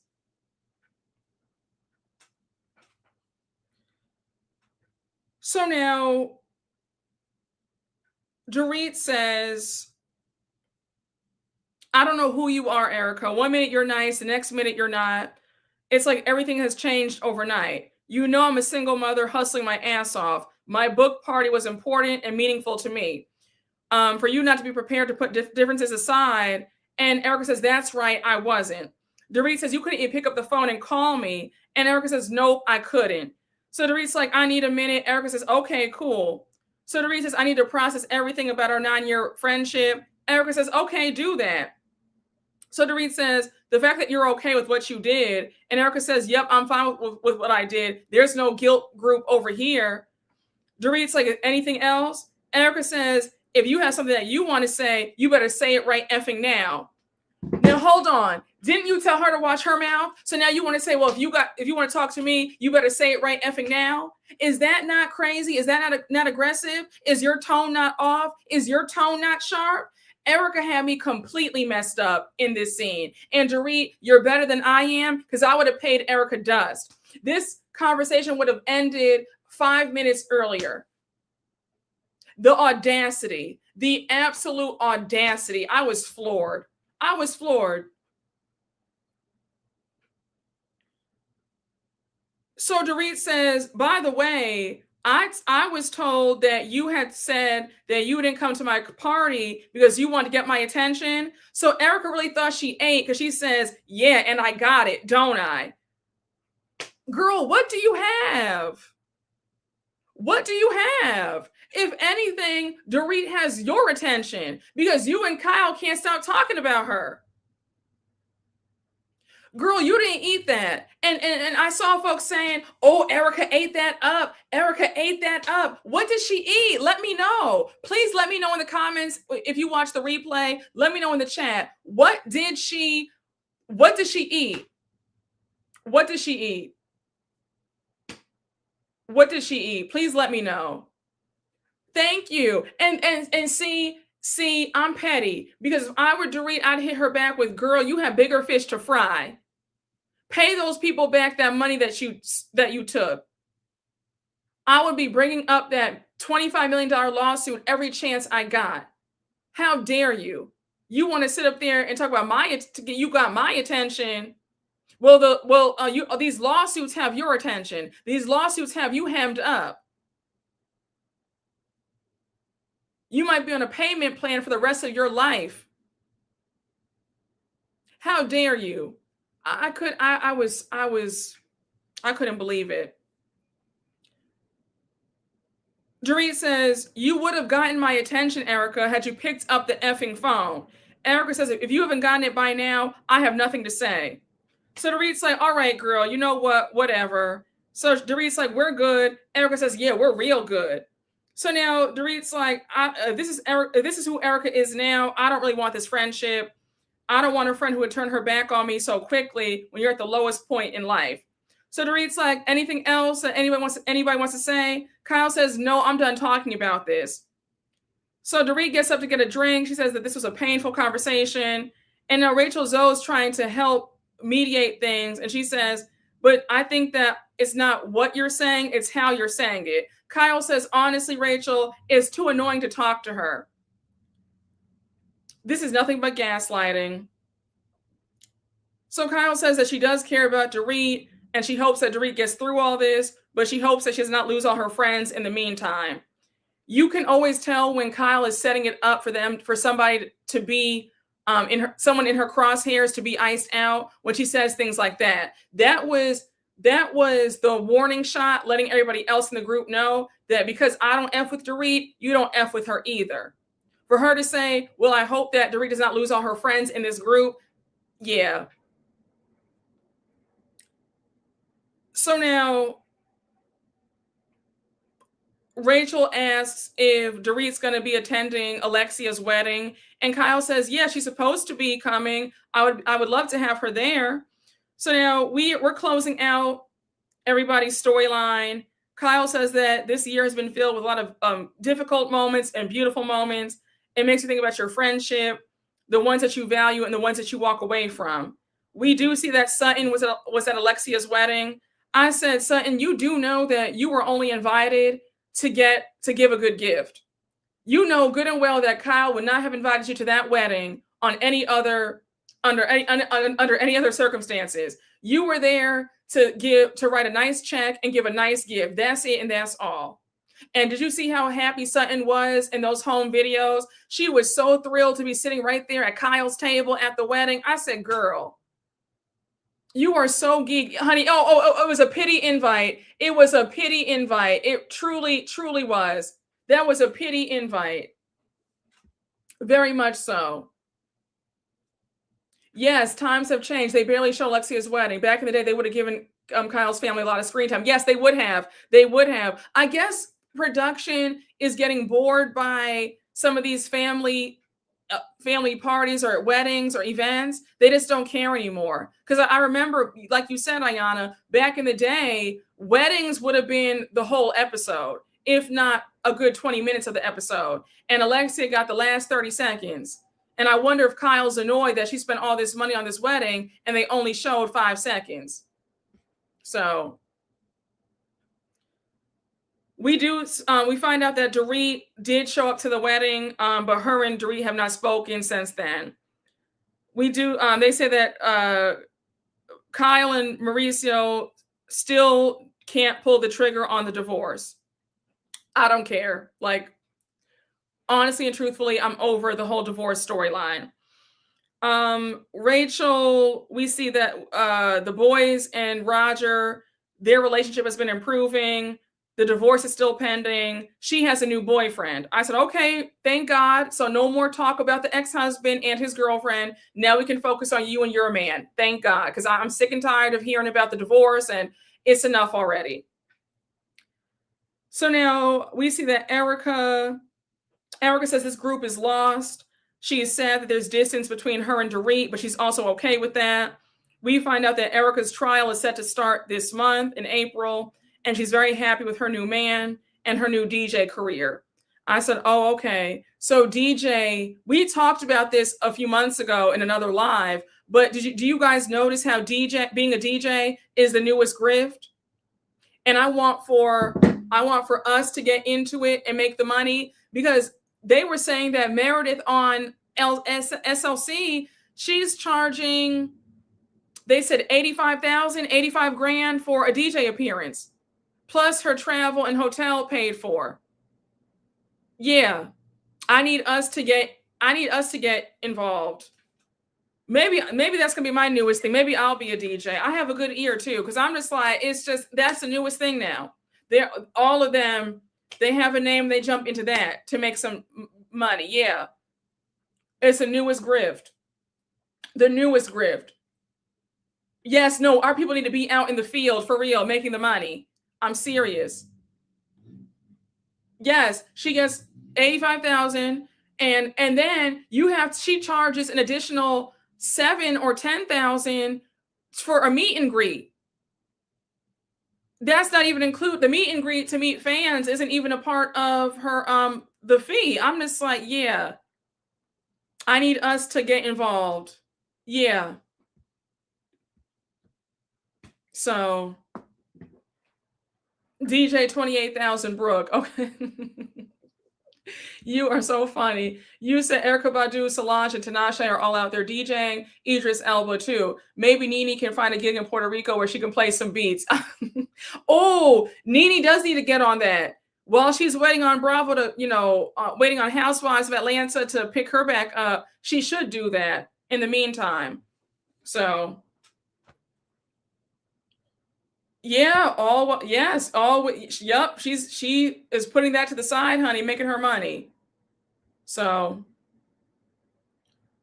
now we do see that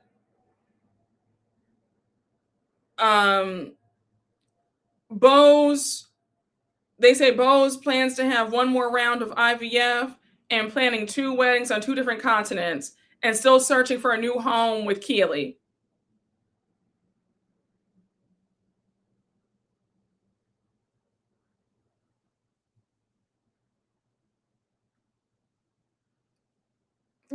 That's all I have to say. And that's all that's all I have to say.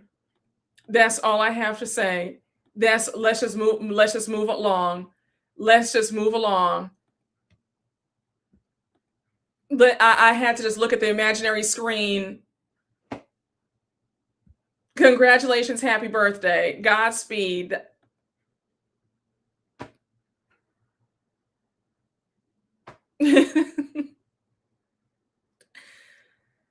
Amanda Sutton is such a non-factor. They didn't even know what to say for Sutton's title card. It was all they had to say for Sutton was she's working on making Sutton Brown official. Do you know how sorry you are as a housewife where they have to say that as you're closing out? Do you know how sad that is that your closing out cue card was they're making your maiden name official?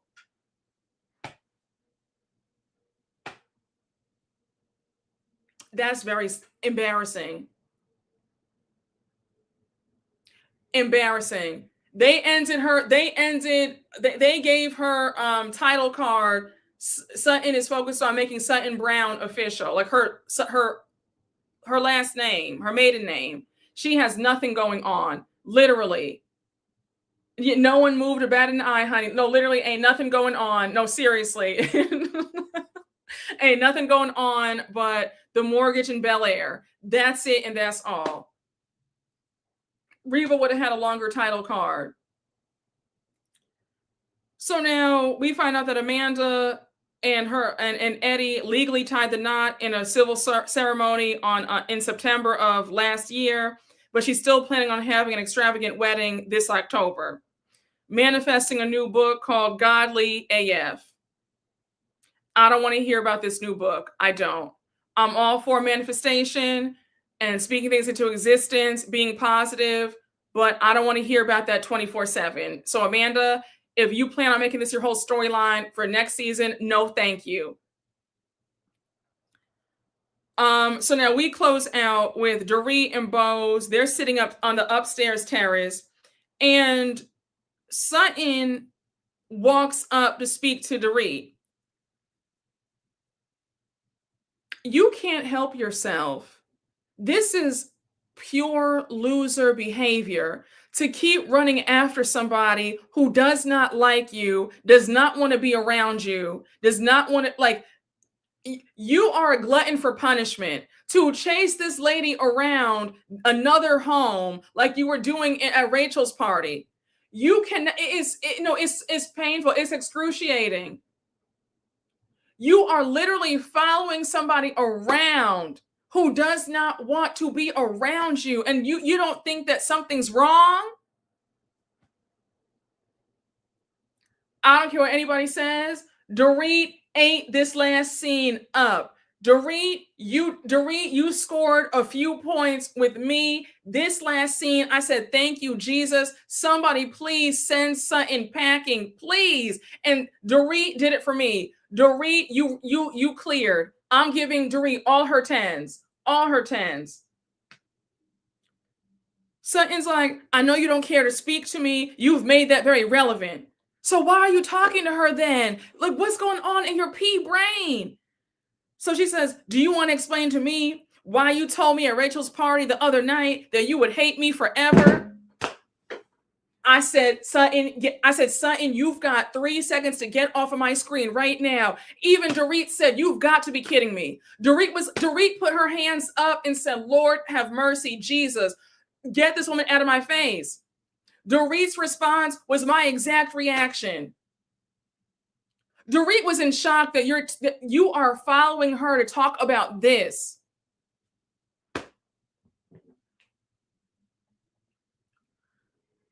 Dorit was like, girl, it's a joke, for crying out loud. It was a joke, and you know that.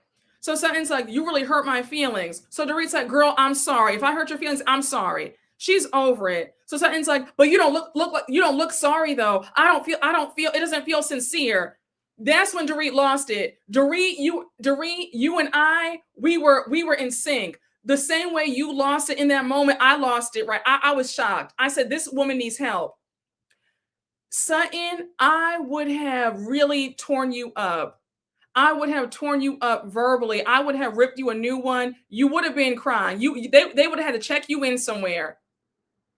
I would have called you every type of desperado known to man because you need some serious help. And that's not being funny. That's not a read. That's not shade. It's the truth. Something's off. You need to get into some therapy and really examine why you chase behind people who don't see it for you with such vigor.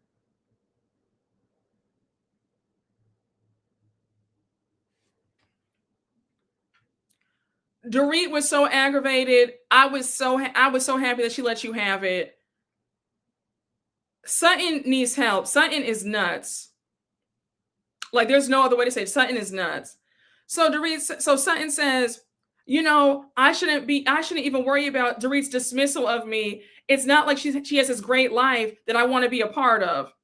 If she wants to be on the sidelines with Bose and Rachel playing in each other's hair, then do that. You are pressed, Boots. You are pressed. And girl, you think that you thought you ate saying, oh, her life isn't that great for her to even be doing that. Respectfully, Sutton, even with all that Dorit has going on, if I had to choose, I would it's no shade. I'm trying to keep it. I'm trying to keep it cute. But if I had to, I think a lot of people would actually choose Dorit over, like, no shade. Let's just move on. Let's move on. Link, we see each other. We see each other.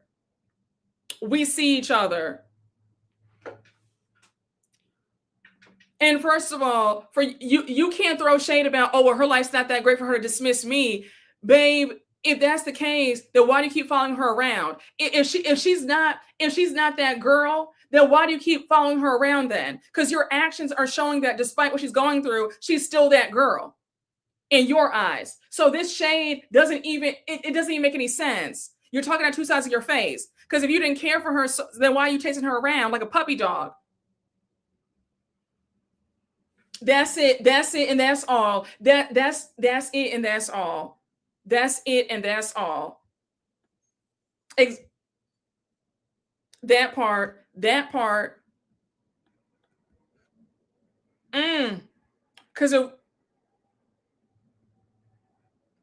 Dorit hit her with that, babe, you had to pay a matchmaker, and you still couldn't get a date. Because Dorit hit her with, and girl, all you have is a horse. Let's be clear. When Sutton thought that she ate with that, make sure your wallet fits. But let's just move on. Let's move on, honey. Let's move on.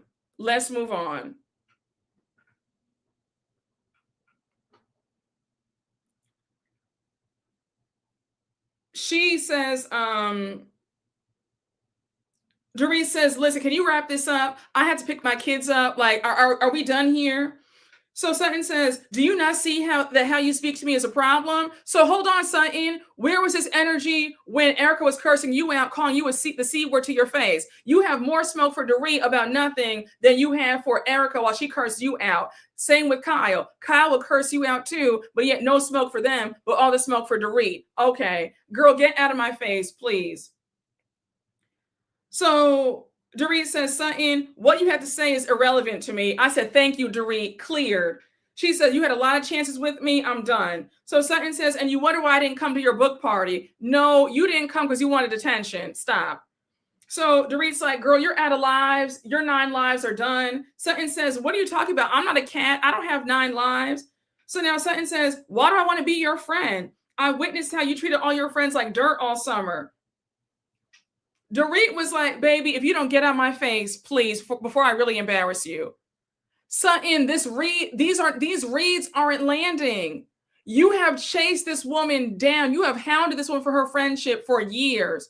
And now you want to say, well, I don't want to be your friend. Really? Because I always said, okay, let's play the tapes back. Let's roll back the tapes. Let's roll that bean footage and let's go back, and because the survey says that you're lying.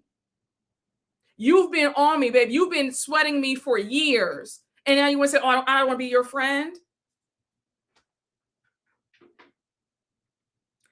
So now, so Dorit's like, babe, I don't care about resolution with you. You need a moment. I'm gonna give you your moment, babe, because you are pressed for a moment. I said, thank you, Dorit. Thank you, Dorit. Dorit broke the fourth wall with that. She said, babe, you want your moment. You want your camera time. So go and have it. I know you haven't gotten any, so go and have it. Come on, babe. Like, the camera's gonna be on you for 5 seconds. Come on, get your time, and then you can go. That was phenomenal. So now Sutton says, I don't need a moment. I'm walking out the door right now. I say, yeah, girl, because production told you, okay, girl, come on, go out and leave. Your time is done. Sutton walking out that door, and so Dorit's like, oh, that's a nice bow, by the way. And Bo says, oh, that was a nice bow. And Dorit says, I was joking. That camera panning of Sutton waddling out there, I believe in my soul that was Sutton's last scene. That is her last shot. This is her last season. That final scene gave me that Sutton is done. It gave me, she's done. Done. Yes. Thank you for your services. In the words of Shawnee O'Neal, it gave very much that. It gave very much that. Listen.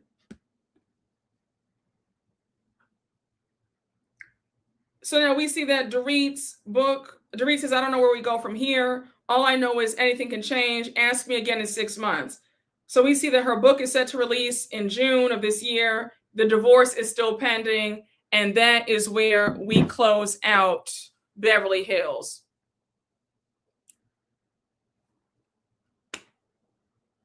Listen, Kyle, Sutton, and Erika had me confused. I was shocked.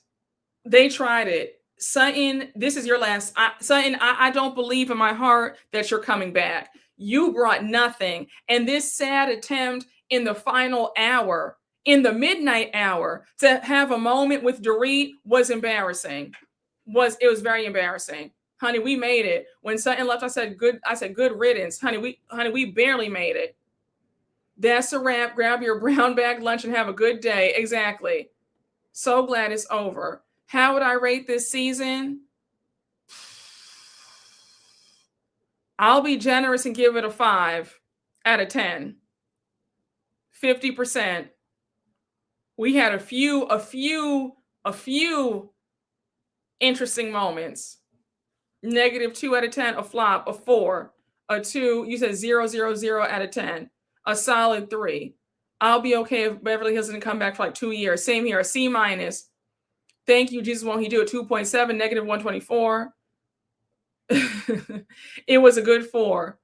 2, 4, 1, 4. I don't know. Oh, you didn't watch a single episode? I just watched your lives. Oh, wow, Osmond. Well, I appreciate that. Thank you. 4 out of 10, 1 for effort. Absent. 5, 4. You loved Italy. Last 3 episodes get a 7. Overall 4. I'll give it a 7 because they had some good food and a nice trip. A C. Beverly Hills can go. -10 out of 10, but the live recaps are 10 out of 10. Thank you. A 3. Pause it. Everything happened at the end. 3. We are finally free. Well, we still have a 3-part reunion, so we're not out the woods yet. We have the 3-part reunion. Part 1 starts tomorrow. I'm disappointed in Tilly this season. She brought nothing. You said, why is Dorit writing a book? She's not iconic. She was a mean girl to Garcelle, and now she's getting her lashings now. You said -10. 5. I like to see Kyle looking unhinged.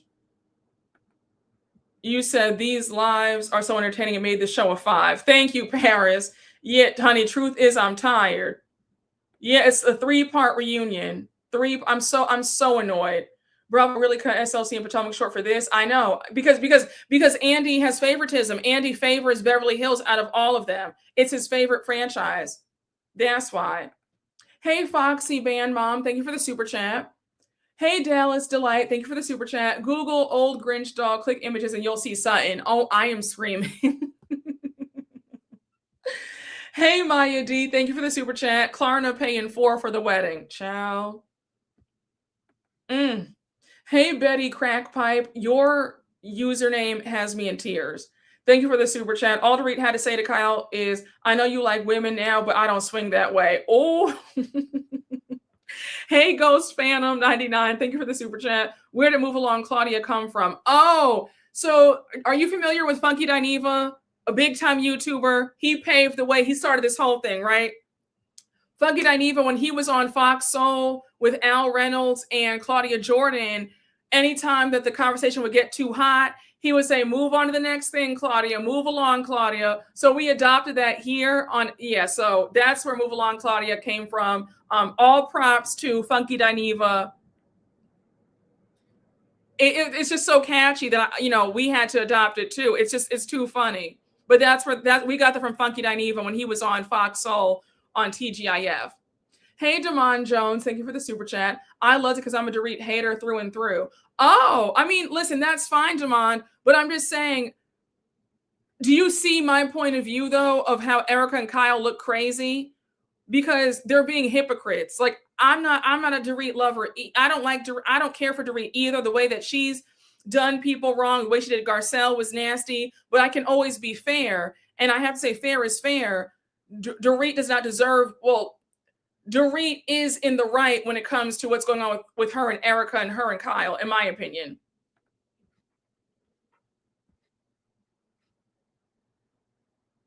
Dorit said to Kyle, I don't scissor. We have some iterations to move along too. Yeah, we do. We do. Garcelle should pay them dust. Yeah, did you see the trailer for the reunion? The reunion shows it's pretty much just Dorit and Kyle and Dorit and Erika arguing the whole time. Nobody else is getting any camera time except for them. And then a few moments of them questioning Amanda and Bose, and that's it. So, yes, we've had a Funky Dineva and Got to Be Real references in here. Name a better live chat crew. No, you guys are so funny. Yeah, you said, oh, and Kyle, yeah, but for Erika, I feel like her feelings were hurt. I don't care for Dorit either, but she ate something right on up. No, she really did. Yes, it's very hypocritical. I'm not a Dorit fan, but I can't stand Kyle or Erika. I agree. Andy screaming at Dorit, these diamonds are turning into rhinestones. I don't know why we're getting 3 parts. Yes, I don't think Andy's finger's on the pulse of what fans want to see anymore. Okay. I feel the same way. I think we're at a point where Andy wants what he wants and he doesn't really care about what we want. I think we're at that point. We're at that part of the journey where it's like, okay, whatever. And since he's so powerful and he runs things, right? He's the face of the network. I think that it's gone to his head and it's like, okay, well, I don't really care. Well, we're going to ask what I want to ask. We're doing it this way. They're not really he's trying to force us to enjoy what they're putting out and we don't want it. I think he's well aware what the fans want, but he doesn't care because he wants what he wants. We don't need 3 parts and he knows that. Think about how mad he was when Sarah Michelle Gellar came on and said that, Beverly Hills was boring. He was so upset about that. He's really bothered when folks tell the truth about Beverly Hills. It's not that girl anymore. Yes, they have. They really have. So, yeah, he's called Beverly Hills his show. Bring LVP back. So, yeah, it's not good for business for a show that depends on the viewers. I agree. But people are still watching. I think that he feels like, well, the day that we stop watching that's the day that they'll change. But if we keep watching and talking about it, then why should he change anything? So, why does he like Beverly Hills so much? I think that he views them as a soap opera because he was obsessed with soap operas as a kid. And he loves the dramatics. He loves how glamorous the 90210 is. So he just loves it's the wealthiest one. He just has such an attachment, such an affinity for Beverly Hills. And he's made it clear that they are his favorites. They beat out Atlanta, New York, OC. He loves Beverly Hills. That is, if Beverly Hills goes down, he'll go right down with them. He loves them. They are his favorites. He protects them the most. Think about it. When they have financial issues, he glosses over them because he doesn't want to ruin the facade of Beverly Hills and people having money issues in Beverly Hills. So it's just a shame. I think OC is coming back in the summer. He misses Roni in the Bethany era. Yes. I know. I agree. Andy can watch Beyond the Gates. Bench Beverly Hills. He has his favorites. He has his favorites. I think he loves a housewife who's not afraid to self-produce and stir the pot and gaslight. And also he loves somebody who's eager to stay on this show by any means. And Kyle's not letting this show go. So I think that's why Miami's on pause and they're bringing back New York. I agree. Who wants to watch New York? Yeah, I don't care about New York anymore. If I'm being honest, all of them need a reboot. Yep, Kyle is part of the rise of Beverly Hills. Do we really need OC to come back? Yeah, after what happened with Katie, and then Emily and Gina still being on. Oh, I'm so aggravated.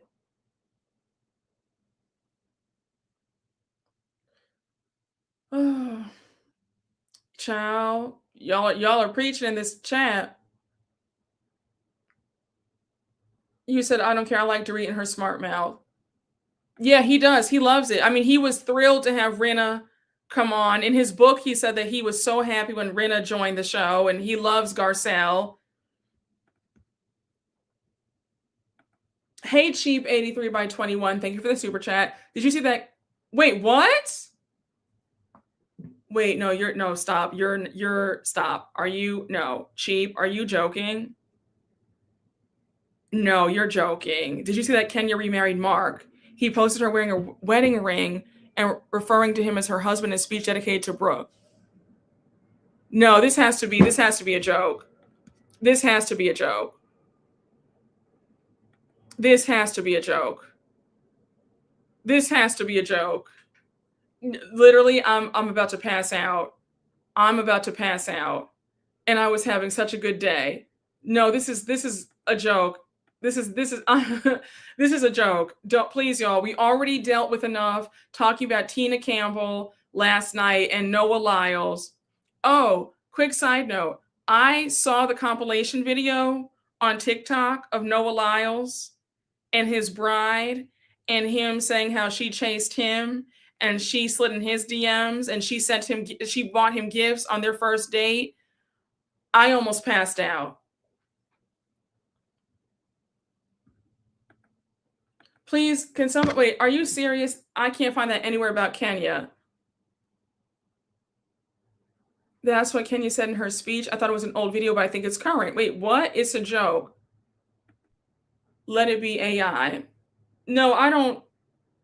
Wait.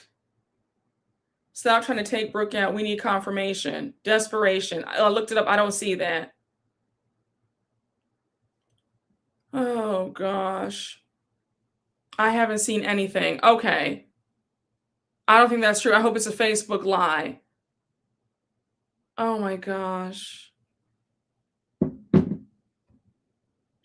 No, I am going to end the live though, because I mean we're done with the episode. I just sent it to you on Insta. Wait. About Kenya and Mark? Wait, hold on.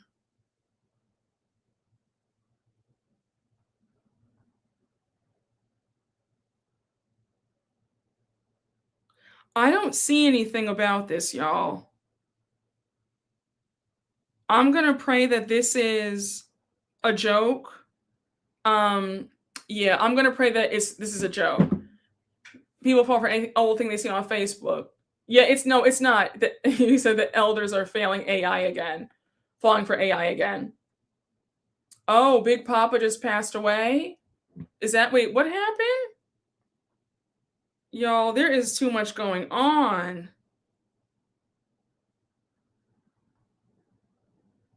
Oh, wow. TMZ just reported on it. Kim Zolciak's ex-boyfriend, Big Papa, is dead at 68.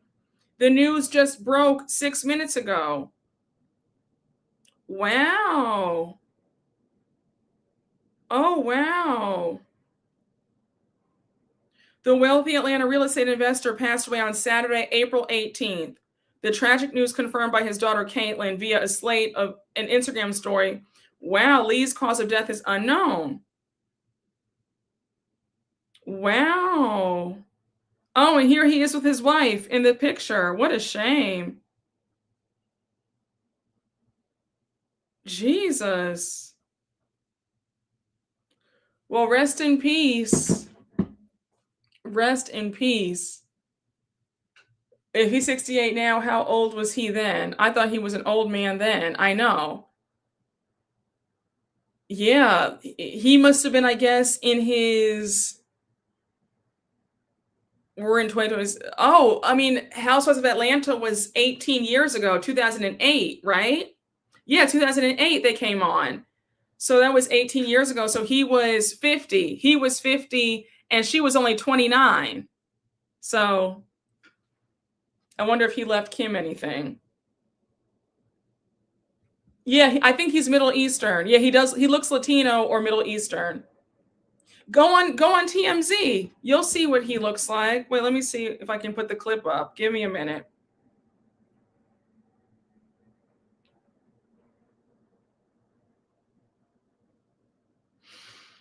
Hold on.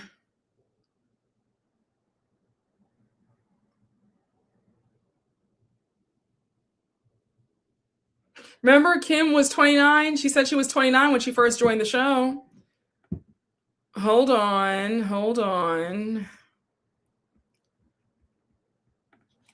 I have the picture of Big Papa right here for all of y'all who are dying to know what he looks like. Okay, here he is. So this is Big Papa. That's what Big Papa looked like. You said he's actually quite attractive. 29 times 2 carry the 1. His last name suggests Middle Eastern. Yeah. Yep. Lee Najjar. I think he is Middle Eastern. You say he was handsome, a cheater though. You say he was RIP. He still looks younger than Kim. He doesn't look bad. Not bad looking, 29 in either dog or leap years. He kind of looks like Mark Consuelos. You think so? Mark Consuelos is so cute. Kelly Ripa's husband. He's so handsome, Mark Consuelos. I don't see the resemblance. I mean, Big Papa's not a bad looking man, but I don't think he looks like Mark Consuelos. He looks like Benny Medina, that famous agent, like a Latino or Middle Eastern version of Benny Medina. He looks like him.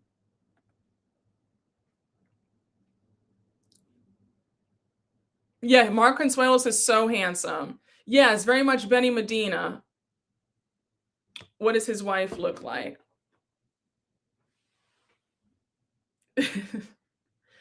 I'm questioning my morals.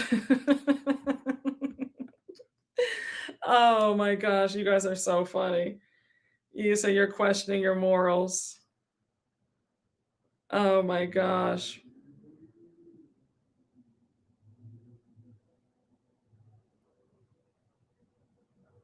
Wait, hold on.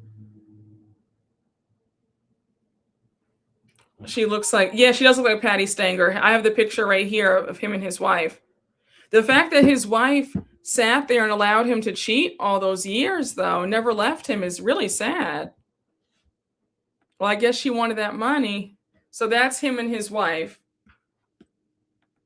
You said, rest well, dirty cheater, moment of silence. Why is Kim up there next to him? She looks like Rula. He's Puerto Rican. Oh, okay. Those checks were clearing. Cheat in peace. Natalie Nunn. What, he was a real estate developer. You said, Kim, I ain't mad, but still he's fine. Oh my gosh. I see why the wife stayed. Yeah, hopefully she had a side piece. You said not those shoes. Yeah, she has some kitten heels, or is that a wedge? And I don't know what both of them with these shoes. Yeah, they I don't know. They didn't really have the fashion sense. She has a little 2-inch kitten heel with the toes out. He has on those like Stacey Adams shoes. Oh my gosh. 2000s fashion. He loves those Peg Bundy high hair chicks. He had a type. Those little biscuit heels. Oh no, not biscuit heels. Oh my gosh. Maybe Shekinah will do the body. He has a type. Lifestyles will have people putting up with foolishness. Stacey Adams sale rack. Tacky all around. Oh my gosh. She has a midnight velvet fashions. His shoes could stomp out world hunger. That's Rula in 2 years, and she keeps playing dumb in that marriage. You guys have me screaming. The hair is tacky. BB shoes and his Ferragamos. Oh my gosh. Maybe he was an electrician. She should have been on Jerseylicious. She actually looks like a brunette Kim. She does look like a brunette Kim. She does. Those shoes are the shoes that Shannon from OC bought her ex-boyfriend John. John wore those Ferragamos out. With his broke self. A mess. That was so shameful that Shannon was buying that man stuff. And he had the nerve to ask her back for that money after she got her facelift. A grown man asking a woman that he was with and almost engaged to for money. Just ridiculous.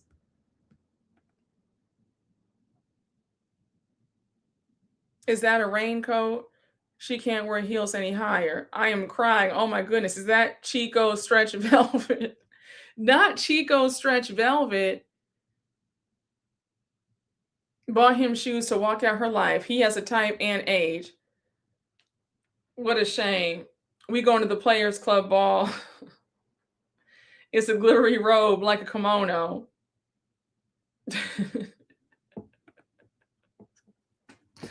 Oh my gosh, you guys are so funny. In the pleather pants, not pleather pants, honey. That shiny suit. Okay, y'all, we need to let this man rest. Yeah, all right. Do you see that? Honey, it's a lot going on, honey. Y'all ain't said nary a condolence. Listen, the comments are crazy. Y'all are frying them both up. I wonder if Nene's going to the fume.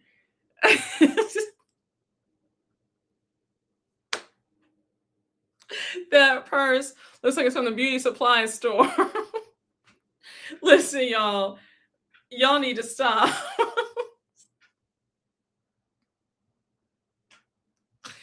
Oh, yes, listen, RIP to this man. Rest in peace.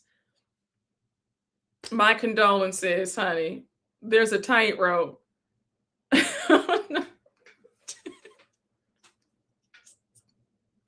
Will Nene take a tray of fried chicken?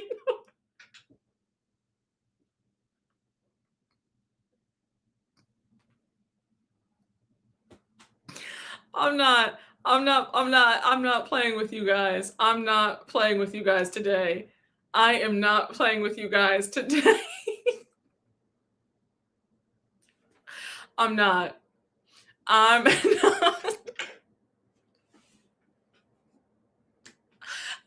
That box of Popeyes from Wendy.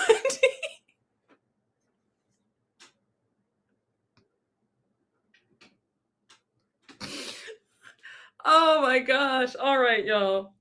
Yes, you guys should feel ashamed to be making these jokes. Nobody said condolences. You guys should feel ashamed of yourselves. Maybe Croy can be the honorary pallbearer. My stomach is torn up. You guys, y'all are not right. Do you see this? Y'all ain't right. Y'all ain't right. This is a shame. You said y'all need Jesus.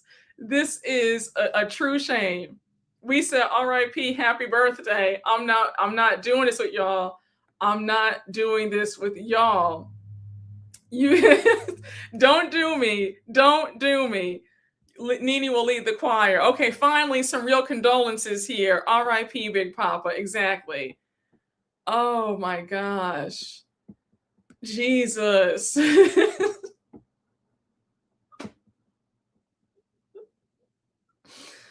Oh gosh, you guys are so, you guys need to stop. Tell Phaedra to bring me back an obituary. Jesus. You said so sweet of you guys. Y'all need to repent. Y'all are cutting up. Kim will sing him home to glory. You said showing all 32. Don't do me. Don't do me. You see how they're doing me?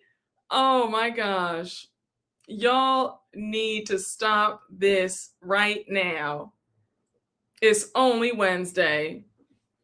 Well, guys, I'm going to get off of here. I hope you guys had a good time. Y'all are still going in. I'm going to get off of here. I hope you guys had a nice time. I know I had a nice time.